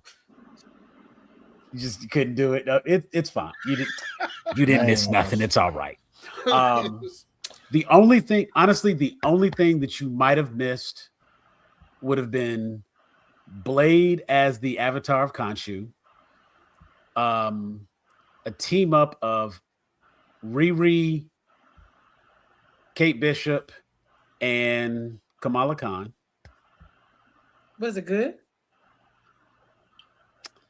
Can't miss nothing. A few of the episodes had some really good scenes, but as a whole, I'm not just like, you got to go watch that Zombies. If somebody said to me, hey, do you want to watch? I want to watch this show. Is this show good? A couple of the episodes had a couple of good scenes. I mean, look, I'm not gonna hold you. I'm not gonna lie and be like, yo, I enjoyed that thing so much. I'm telling you, first of all, I was already burned out on. Again, you have dispensaries. They had a single episode of What If that talked about the zombies, right? Yeah. Marvel Zombies. Yeah. They took that one episode and made a whole series around it. Right. I was like, that doesn't seem like something. And the real reason they did it is because Marvel Zombies is a very, very hot commodity in consumer products. My time when I was doing Marvel apparel, Hot Topic and Box Lunch asked us about Marvel Zombies art every single year for Halloween, and Marvel was just like, no. And they literally did this because there was like, people are asking for Halloween Marvel stuff. Y'all not gonna let us make the characters zombies unless there's actually some sort of like media tie-in to it. So once they did the show, when it came out that they were doing one episode, I had emails the next day that was like, so we get in, like, here's all the stuff we want. And I'm just like, okay, well, we'll talk to Marvel to see if they're releasing any of this, but thus far we have nothing in our style guides about zombies. So I think that was even part of that like era where Kevin Feige wasn't like for real in the mix, and it was like everything they were doing was about consumer products and the bottom line and the shareholders, and it wasn't about the overall like integrity of the MCU as a whole. But isn't Zombies just when some of this stuff started production versus when it actually came out? We all know, and we've already discussed at length in many cases how the pandemic affected production and how the schedule changes and everything. The writer's strike. They first announced Wonder Man way back in like 2020. The strike happened. That's why Wonder Man happened after. Like they said, it was like 2 years ago done. Yeah, this show was done. I had a date, April 2024. Show was done. Now that part of being an actor, I could never. Well, Not only did I have to be quiet the whole time about doing the thing, then we finally release do the dates thing, get and I'm like, oh, back. finally I get to tell the people. No, two years later, I wouldn't even be Release excited dates about get it pushed anymore. back on the Like, regular. man, I'm doing something else. That is, See, and if that's you what in it is. entertainment, if you in Aquaman. entertainment, there you go. If you in entertainment, release dates get pushed back all the time. But I think the real thing was like they were facing backlash and they didn't really understand how people were going to react to it because it was so different. And I think some of the fear of like how people responded to like She-Hulk and all the other TV shows that were not Daredevil, I think it really was just like, are people really gonna want to watch a superhero show that don't have no big bad fight at the end? Like the most violent thing he did was punch that dude in the face in the dream. Yeah. You know what I'm saying? Like other than and break his mama's island, which I'm sure he can afford to fix now. So Yeah. I think they were kind of just like, you know, is it too niche? Like, what do we want to do? Let's not put it out in the middle of like all this other stuff when they really could have just been like, this is good. Like that's the big part I think about art in Hollywood now that is probably the most frustrating for the creators. It's a bunch of people with no taste trying to decide what's going to come out, and they have no clue what's good and what's not. It's all focus group. It's all shareholders. It's all, and it's like you doing a focus group of who? Who's in this focus group? Awesome, Jeff. A bunch of people who are kind of the same way as them, who think the same way as them, and are not that far off from the vision that they want to see. It's not everyday people. It's not everyday people who are going to work. Now, I'm not saying not everyday people not going to work. I'm not saying just regular people that we know. LA is a different animal. That's the problem. LA is a really different animal. What I found out is the director of Wonder Man is the director of Shang-Chi. Yeah. And it makes me wonder what movie would he have made if he could have made, because this is so vastly different. Also, this his is so connection different from that in tone that it makes me wonder what movie was Shang-Chi originally. Like Jeff always talks about how the person will be like, I want to make this movie. And then they go, yes, but also this. Cut this, add this, do this, Right. The editing. So I just wonder, because it's so good that I'm like, what movie could we have gotten if we would have let this man just make his movie? And I mean, it's true that. I would have loved to see that. Because it's like, what if Shang-Chi was really about Shang-Chi and not Asian representation? It's like, it's already about an Asian character. Like, we don't have to go heavy-handed. Like, and I think that was dumb on their part to respond to that dumb shit. Like, they should have never responded to, like, you should have, like, we know that those incels, those type of people are going to go ahead and try to, like, oh my God, why you got all these Asians? Because you got all of this supposedly anti-white sentiment or whatever going the fuck on that they think is happening at that time. So anything that's not them is obviously, what they say, you know what I'm saying? To the oppressor, any type of equity is oppression. You know what I'm saying? And so the fact that they weren't involved in this is like. But I'm not even referring to that. I'm referring to on the other side when they look at Black Panther made $1 billion. You don't think these motherfuckers went in the boardroom and was like, there's like 2 billion people in China. Yeah, who are the Asian? And the Asians have a sacred land. Yeah, and I think too, it's like with how they style the movie and everything, and it just being like, Wakanda was super black because Wakanda was an isolationist nation that it makes sense that everybody in this movie is black. But when you go outside of Wakanda, when you went to the museum, it was white people. It looked like the world. Shang-Chi they were in Korea. Was like, God damn, like, is the only people this nigga know is other Asian people? And that was because the attempt was not, the choices were being guided not by the best creative decisions, but because they're trying to hit demographics. And that's the why kind of is that stuff not where believable? studios, because That you're in he San wouldn't just Francisco, know this. because you start off in San Francisco. But there's a Chinatown in San Francisco. So why wouldn't he just associate? Like, why would he just associate with other Chinese people? In America? Like, yeah, I mean, they do that now. I mean, that's most, I would say most like native coming from China. FOBs, the FOBs as they like to call each other. You know what I'm saying?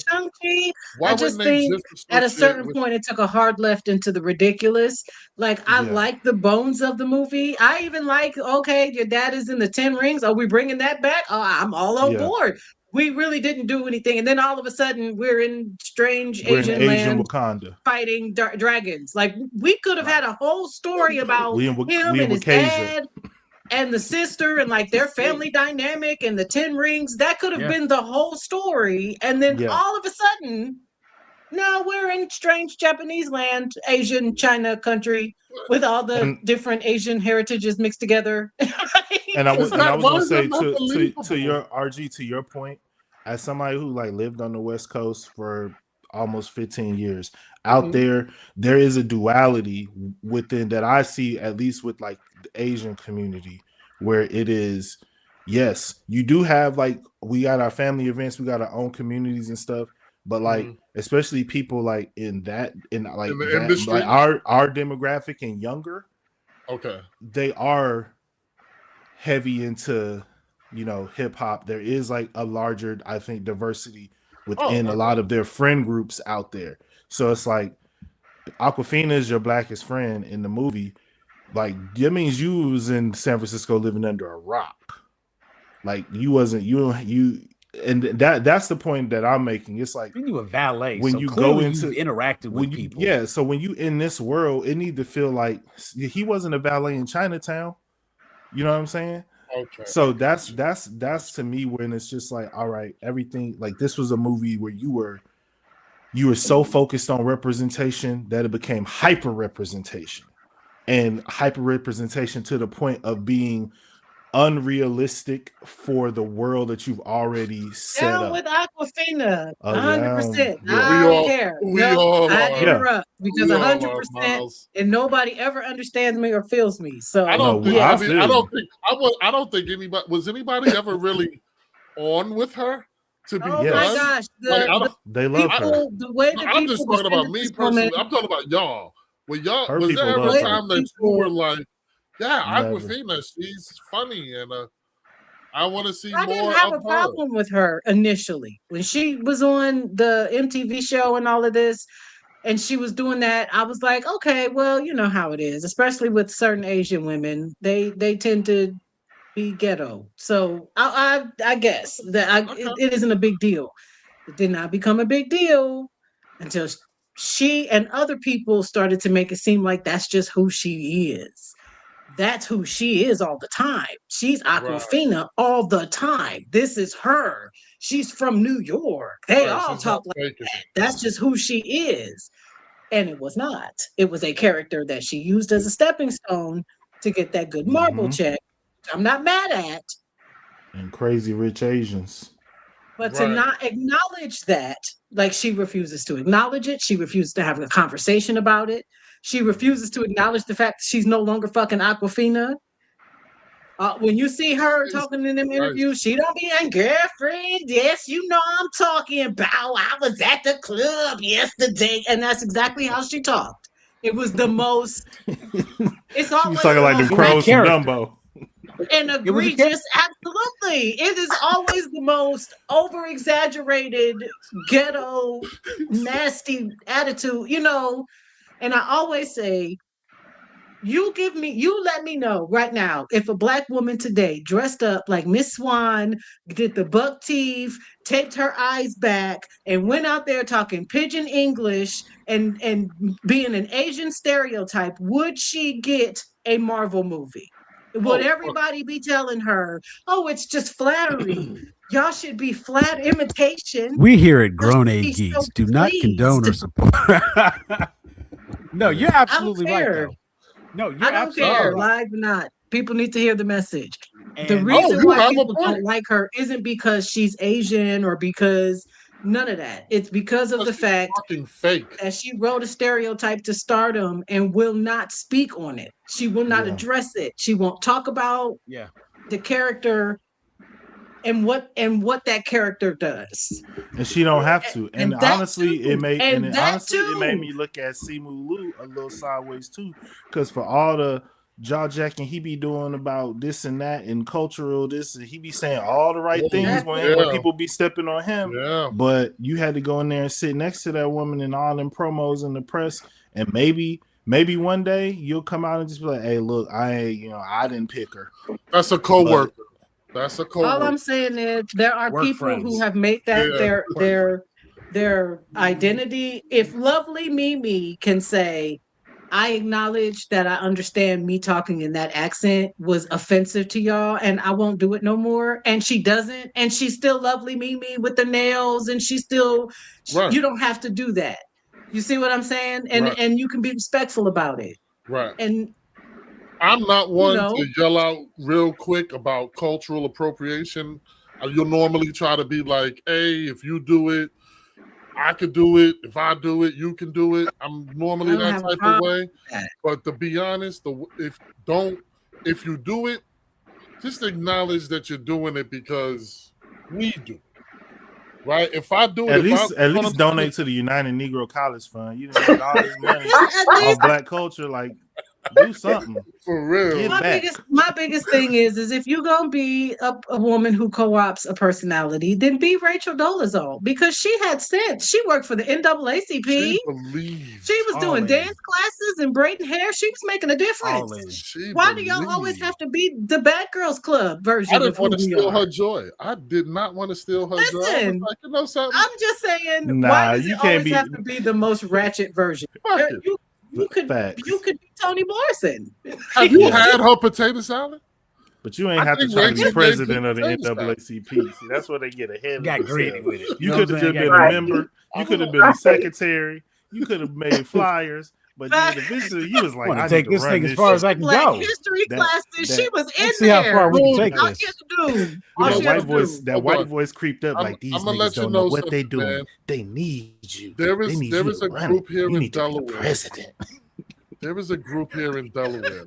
You know something? What would they do without you, girl?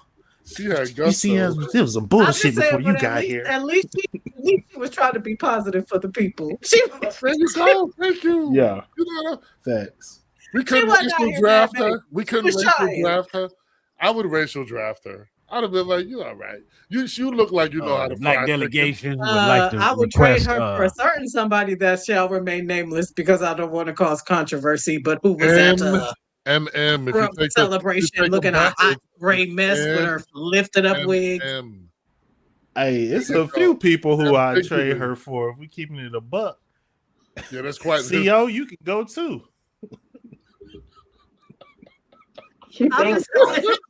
I'm just saying.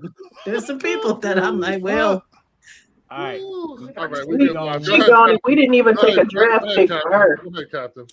All right, we're gonna read this back in for a second. So, as we talking about some releases, Kate, just let y'all let y'all just get together. I can't let y'all get together sometimes. I swear. That's right. We need a Used white to be person me that here derailed everything. to keep us together. We need a Rachel Dolezal. Like I said, Rachel Dolezal.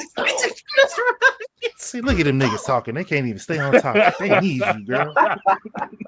Okay, so let me find a note to pull a question from. Okay, so let's go around the room and say, which do you prefer? Single day where they drop everything, or do you like weekly releases? Which is your preference? Jeff, you're here next to me. We'll start with you. Do you like single day releases where you can watch it all at once, or do you like weekly releases? I'm a binger, so if you release them all in one day, I'm gonna get through them in 2 to 3 days. I think though, what I have learned is it depends. It depends on the show. Like I think there's some shows where it's like one at a time. It allows me to sit with it, think about it, maybe rewatch it, maybe go back and watch like 2 at a time. Like I'll say like X-Men 97. If they had released all in one day, I would have powered through it and I wouldn't have had to sit with the death of Gambit for a week. Yeah. But because they did, it allowed that to impact me more. But I think with Wonder Man being kind of this more compressed story that seemed like it took place really over the course of largely like maybe a week or so, maybe 2 weeks. Yeah. I think that single day release worked for this property. So I don't really even look at it as like a catch-all. Now I'm looking at the release as like, I think that they should look at how they release it as part of the strategy of the show based off of how the show is made. So if they're like, this is going to be like a thing where it's going to be like a quick, like if you got like a heist show where they going in this and do and we moving from here to here to here. Yeah, let's release that shit all in one day. Cause I ain't trying to wait a whole week to find out what y'all did next tomorrow. But if it's something where we got like emotional, poignant things happening that we need to sit with, to talk about, discuss, let's do week to week for sure. I also appreciate the 30-minute episodes. I don't think everything need to be 45 minutes to an hour. Like some of them stories don't have that much material. And sometimes you just be wasting screen by making it that long, trying to stretch it out for nothing. Teresa, same question. Weekly release or single day release? My overall vote is all at once because I'm a binger as well. But for this particular show, I feel like in the beginning, I felt like it was. I can't do that. I'm with you, Joe. I'm with you. Yeah. No, I was throwing up a B. That's a I was throwing up gang signs. Yeah. Hold on, cuz. He was over there. All right.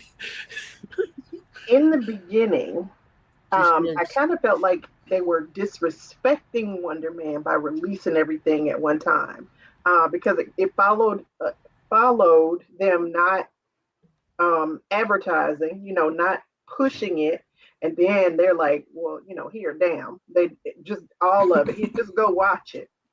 But after having watched it, I don't think it would have been accepted as well with weekly release. I think it would have lost some of its audience because the very first episode probably wouldn't have hooked some people. I think if anything, they would have had to release at least 2, maybe 3, and then do the weekly.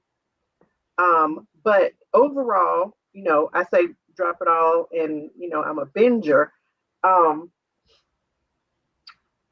And that again, because there are some shows that are just so good. Like, I'm watching The Pit on HBO Max. They're on episode, I think they're releasing episode 5 this week. But every time an episode of that show ends, I'm mad. Because I was not ready for it to end. And then I have to wait until next week. But I was too impatient for it to come back to let them all drop and then binge everything. So I think it really, my overall answer, once again, I've said it twice, but my overall answer is drop them all and let me binge them. But I understand why they wouldn't do that. I understand why they would release it weekly, because The Pit has that power to bring you back next week, whereas the very beginning of Wonder Man might not have done that. So I really think it depends on the show. Yeah, I see your point. I see exactly what you're saying. RG.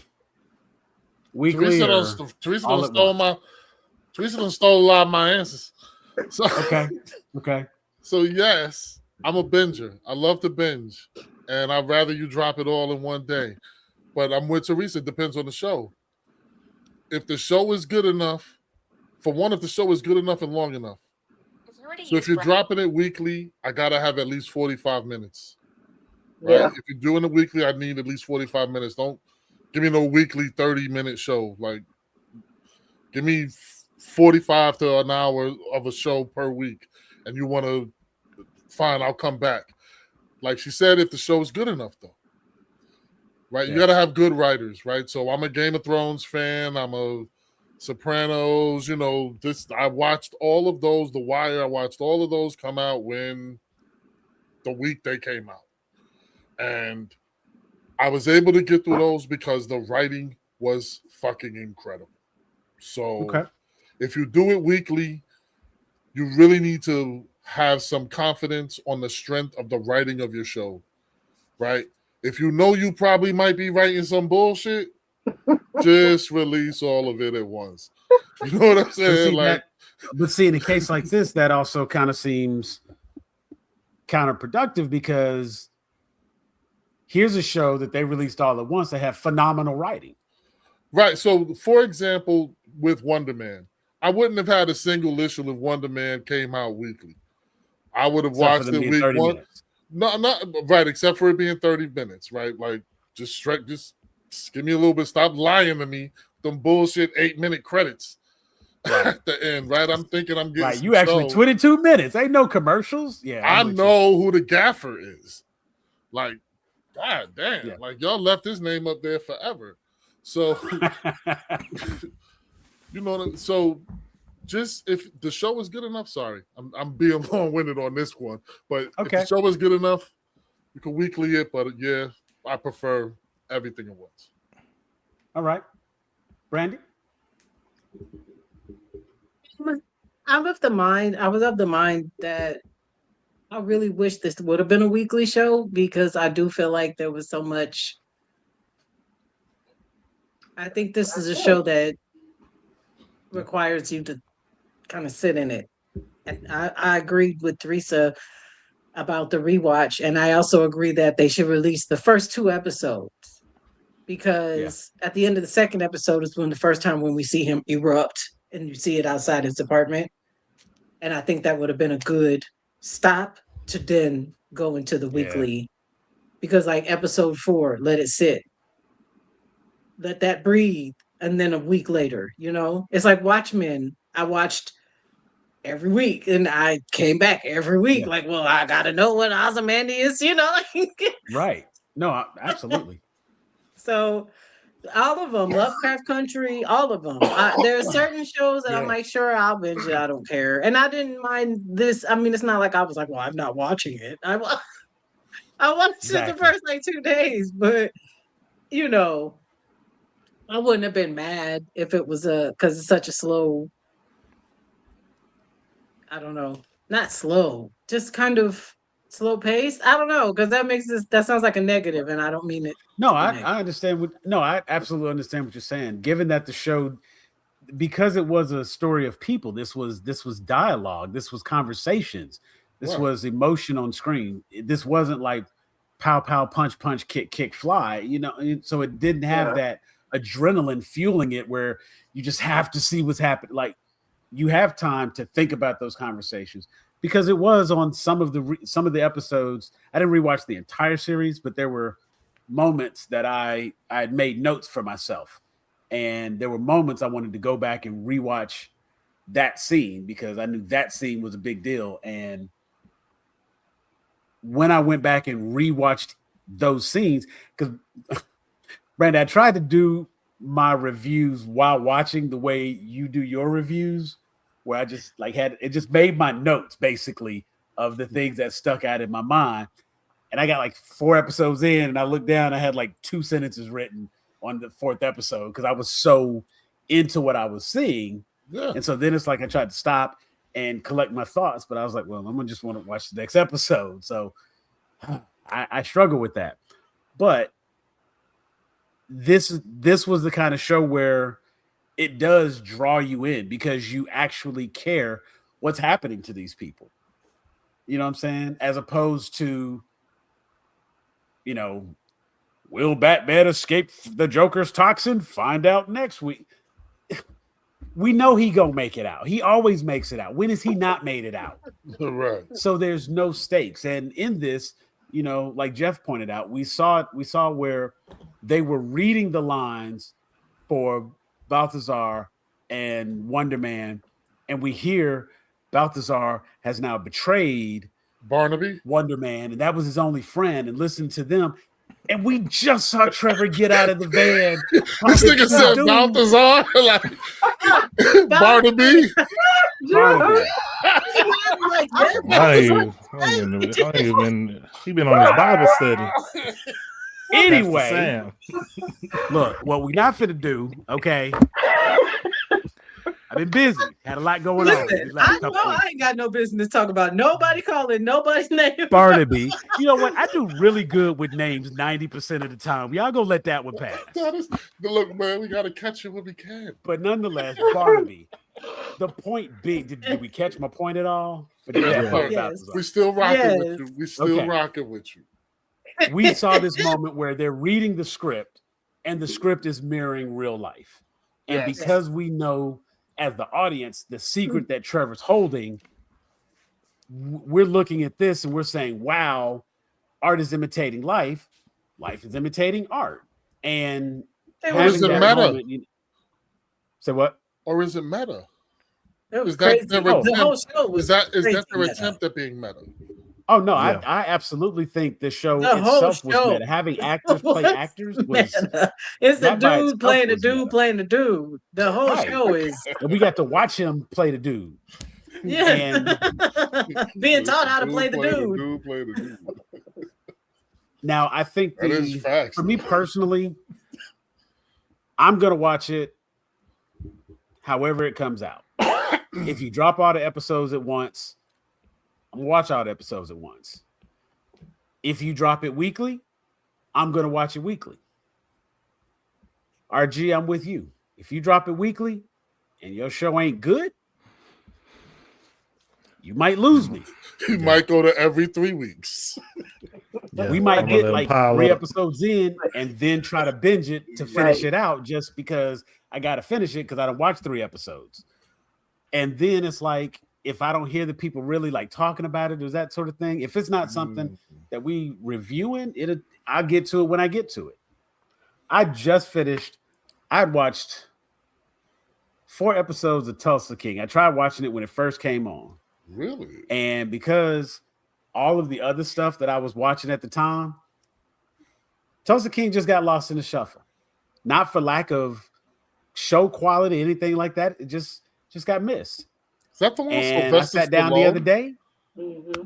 I just railroaded season 1. I was like, this is such a fantastic show.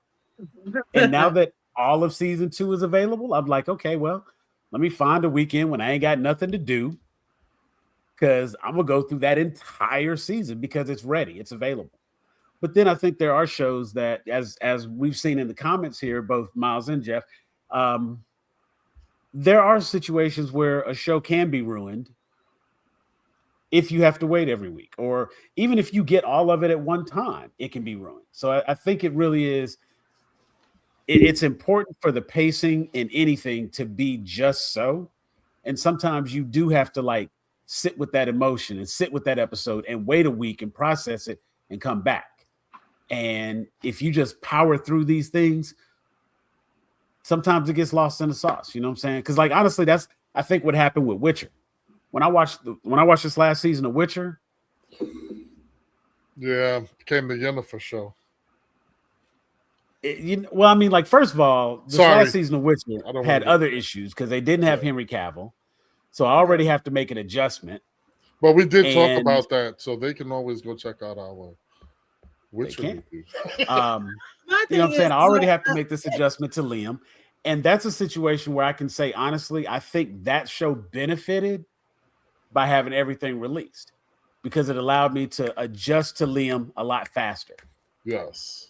See, I'm the opposite. I'm not really a binger anymore. You know, my attention span ain't but 20 seconds long. So if the show isn't, if they release a bunch, it's got to be a show like, that's why I was like, well, Stranger Things, people can say what they want to say about that last season, but you all sat me down for 6 hours. You know what I mean? Yeah. Or however long them episodes was. I watched every bit of every episode as soon as they dropped, you know? So Oh, yeah. There you go. Thank you. but there's been times where you said with yours was the show Tulsa King. Mine was, I was like that with Shameless. I watched like the first 2-3 episodes of Shameless and I was like, meh. And then I came back, I swear it was like 2 years later and just killed like 3 seasons. Yeah. But That's so, how I'm with Andor. I be trying to watch that week to week, and I'm just like, it's not enough. Yeah, Yeah. To bring don't me hold back. my attention. I think And to truthfully, me, this even brings thinking about season 2 of The Mandalorian, if they had dropped all of those episodes, the only thing we would have talked about in season 2 would have been Luke Skywalker. I know, Jeff, you wouldn't have talked about Luke Skywalker, but Hell the no. only conversation that would have surrounded season 2 would have been Luke Skywalker showing up. facts. Yeah. You know what I'm saying? Because we would have just like glossed over Boba Fett. We would have glossed over all of these side characters that, Bo-Katan, you know what I'm saying? Like everybody else who had their moment to shine in that season, we would have just skipped over. You know what I'm Us, saying? Moff Gideon us would have still five, been. us, Say what? us five would have only talked about Luke Skywalker. I feel disrespected. I would have talked about Our that. asses would have talked about every element of that As a- damn show. As Just a so you know, if you're generalization watching us of the live, show, this is a reason coming why out. you need to watch us. Okay, 'Cause we us cover the specifically motherfucking probably bases wouldn't have had a single thing here to at say about GrownAGeeks. Luke Skywalker, RG. I get that. My point being that had the episodes dropped all at once, the conversation as a whole, collectively, for the community of Star Wars fans The would have been about community. Luke Skywalker. It wouldn't have been about the episodic adventure we went on to get more information about Boba Fett. We wouldn't have gotten the information about Bo-Katan. We wouldn't have gotten all of the story that we got because all the conversation would have been regulated to Luke Skywalker shows up in season 2. That's true. By having it as an But episode, I also think people would have recognized how much of a bad decision that was because you would have been watching it all and you're just like, where the fuck this dude come from? Like, why did y'all feel the need to give us like a good season of a show where we're following all these characters and learning all this stuff, and you just felt like you had to put Luke Skywalker as the icing on this cake?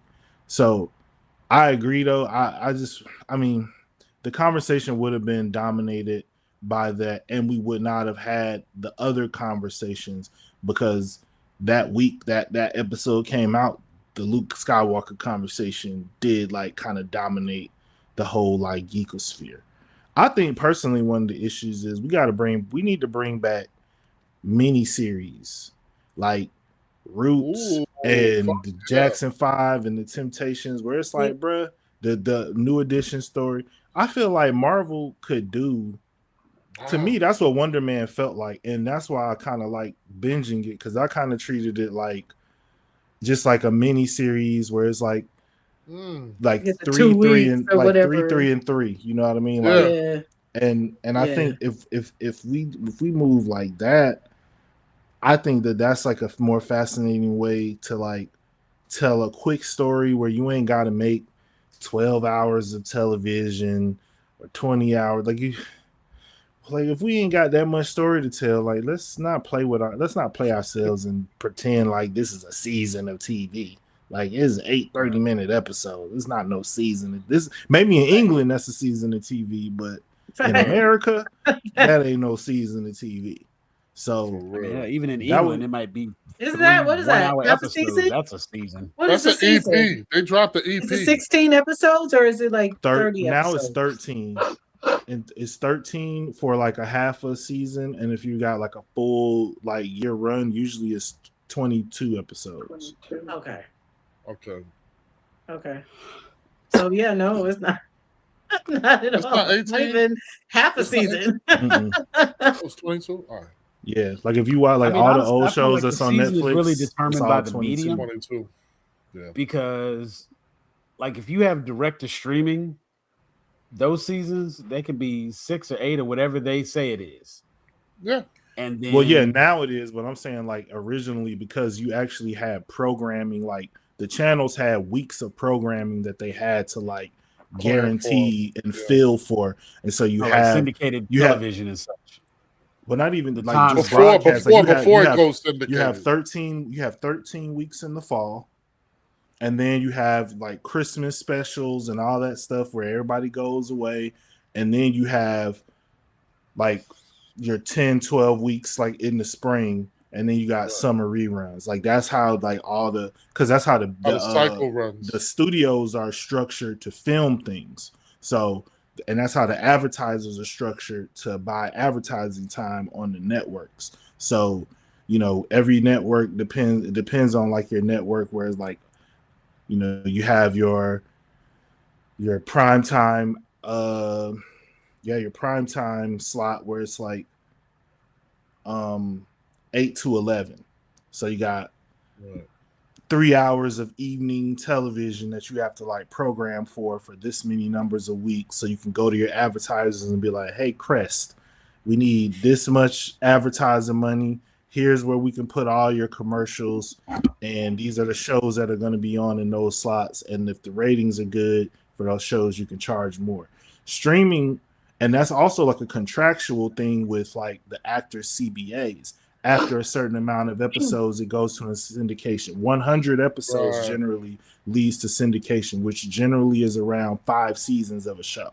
So after 5 seasons of a show, you'll begin to see the show in syndication, which is good for the actors themselves because then they get those syndication checks. But when you're doing 8 to 10 episodes and it's on streaming, that design is not a creative decision. That's a business decision to like not have to pay.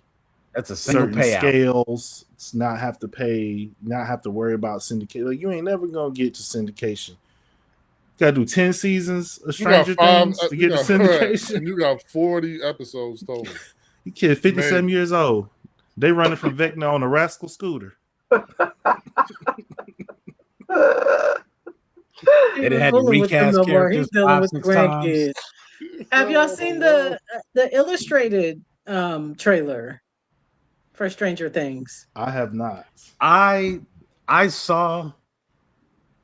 Animation I started looks to see like. the trailer Tell play, me what the and animation I stopped is. Because I was like that. I know that style is very familiar. It's something else that was animated just like that, but I can't. It's something about the kid and his dad, like F is for family or something like that. Maybe no. It's a darker style than F is for family, but it's a very familiar style. Like I've seen it before. It looks like. Oh, it looks like. It almost looks like. Holy crap! It looks like Overwatch. Jesus Christ! It looks like a game. Is that what I'm like? It looks like I've seen that particular animation. It looks like style. a Telltale. It looks like a Telltale. Like that's what it is. It looks like a Telltale game. It looks like Wolf Among Us. Like I'm looking at it, and it looks like that's exactly what it is. RG, thank you. That's exactly what it is. Okay, I was like, that looks like Arcane. So familiar. Yeah, it probably is the same. I wonder if it's the same studio that did Arcane. Shit. Yeah, I'd be very interested. Tales from '85. It looks cool. I was like, I'll watch it. I mean, it looks cute. Let me see. I'm gonna watch. I think I might watch that because I think I stopped watching after season 2, so I won't be completely lost. This takes place in between that time. Yeah, I was like, it looks interesting. Like I was like, I like the premise. I'll see, because yeah, we definitely have missed time in between there. First and second season. And what, second and third? 85? Was that first and second? I think they said it's second and third. Okay, because I was like, Elle has hair. She has her little curly hair in between trailer. Seasons 2 and 3. Okay. Yeah, I have no idea. They've done some What If. Yeah. And Rise of the Teenage Mutant Ninja Turtles. Now that's a good show. But I was watching the trailer. The first thing I thought about was, man, looks like that Telltale, the animation. Yeah, it does kind of have that cell shaded animation. Because I was like, as I'm looking at it, I'm like, why does this look so familiar to me? Well, I've never seen this before. The only time I've seen Walking Dead, let me tell you. Me and hell Clem. yeah. Don't start. I played that game. I played that first season 4 times because I was trying to find ways. I was like, hold on, I'm gonna make it. Why is he dying? There got to be a decision I can make. He don't get bit. I'm like, come on, man. Why am I not shooting fast enough? Like, the fuck, man. Yeah, man. Ooh, that was a good game. Wolf Among Us was good too. The Wolf Among Us was good, and good story. No, Until Dawn isn't them, right? That's a different. Until Dawn is different, right? But if you like that, play Dispatch. No, Dispatch is a totally different company. No, Dispatch is. I'm just recommending. No. I definitely have had that recommended to me. I ain't been playing nothing but The Sims, and I'm wrong for that. It's shameful. Ever since I beat what's the name, I haven't been playing anything but The Sims. Modded? I've been stuck on Arc Raiders. Modded or out the box? Modded. I don't even. What is the point? I bought a gaming laptop just to mod The Sims. Not even joking. I gotta ask. I got a homie who mods it in a very weird way, but I don't. I used to have all the mods, but I don't need that to play the game. I really don't. I don't need realism to that extreme. It made me, after a while, I was like, what am I doing? I don't need the naked Sims. I just want to play the Sims. I don't need to have all of the things. We selling drugs and shit. The house getting raided. I don't want to play a game where people walk in and I gotta be like, my Sims cannot control themselves. Yeah, if you got to close the laptop when you playing The Sims, it's time for an intervention. It's doing too much. Yeah. But yes, I still mod. I just don't do the naughty mods. I have the drug mod, but that's not naughty. Okay. I have a Sim friend of mine actually had me. She called me up one day. She was having an issue with her laptop, and what's the company? Origin or Orion or Origin? She had me log into the account for her. Needed me to like log in, save, and because her computer was messing up, she wanted me to go back and re-download everything she had purchased. Oh yeah, that shit took I have fiber internet. It took me an hour to download everything she had.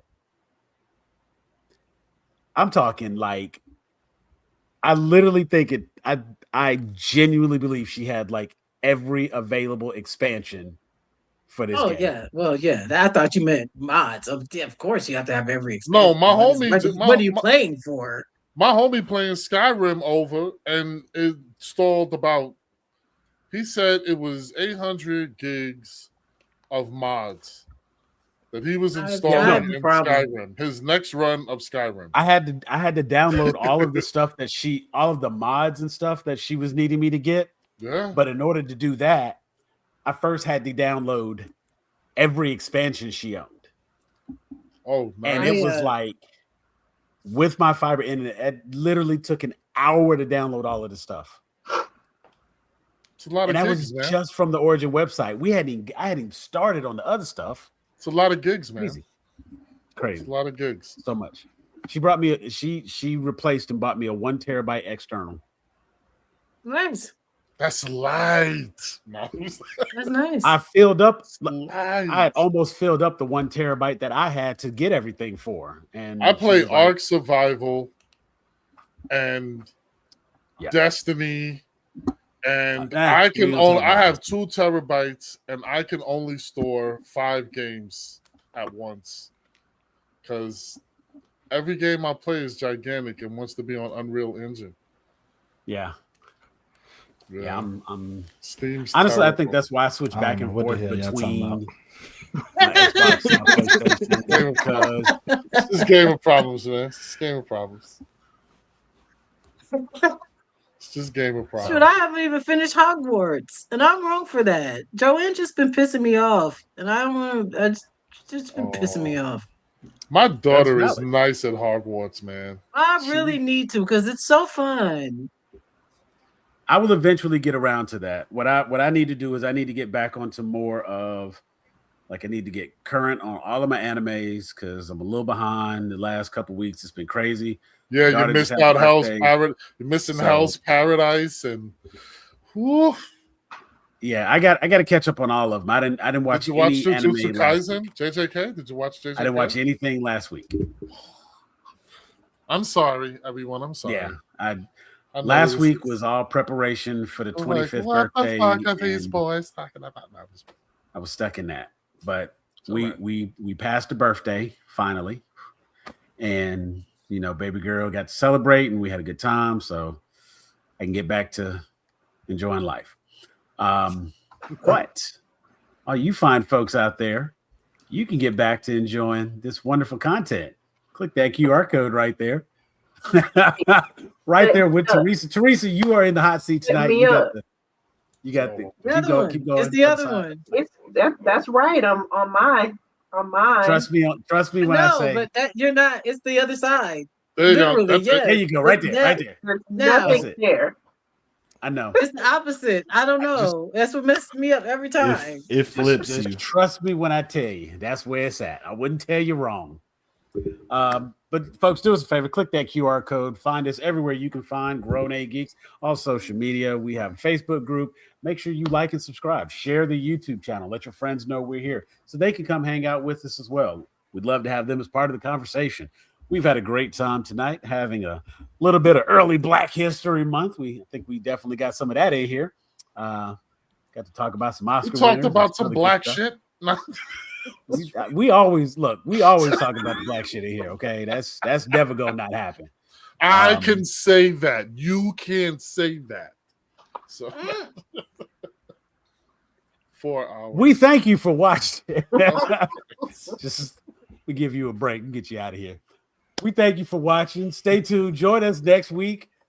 I don't know what's gonna happen next week, but we'll be back and we'll figure it out. More black shit. More black shit. For RG, Brady, Teresa, Jeffrey, I'm Elder Geek Sam, and we are out of here. Peace.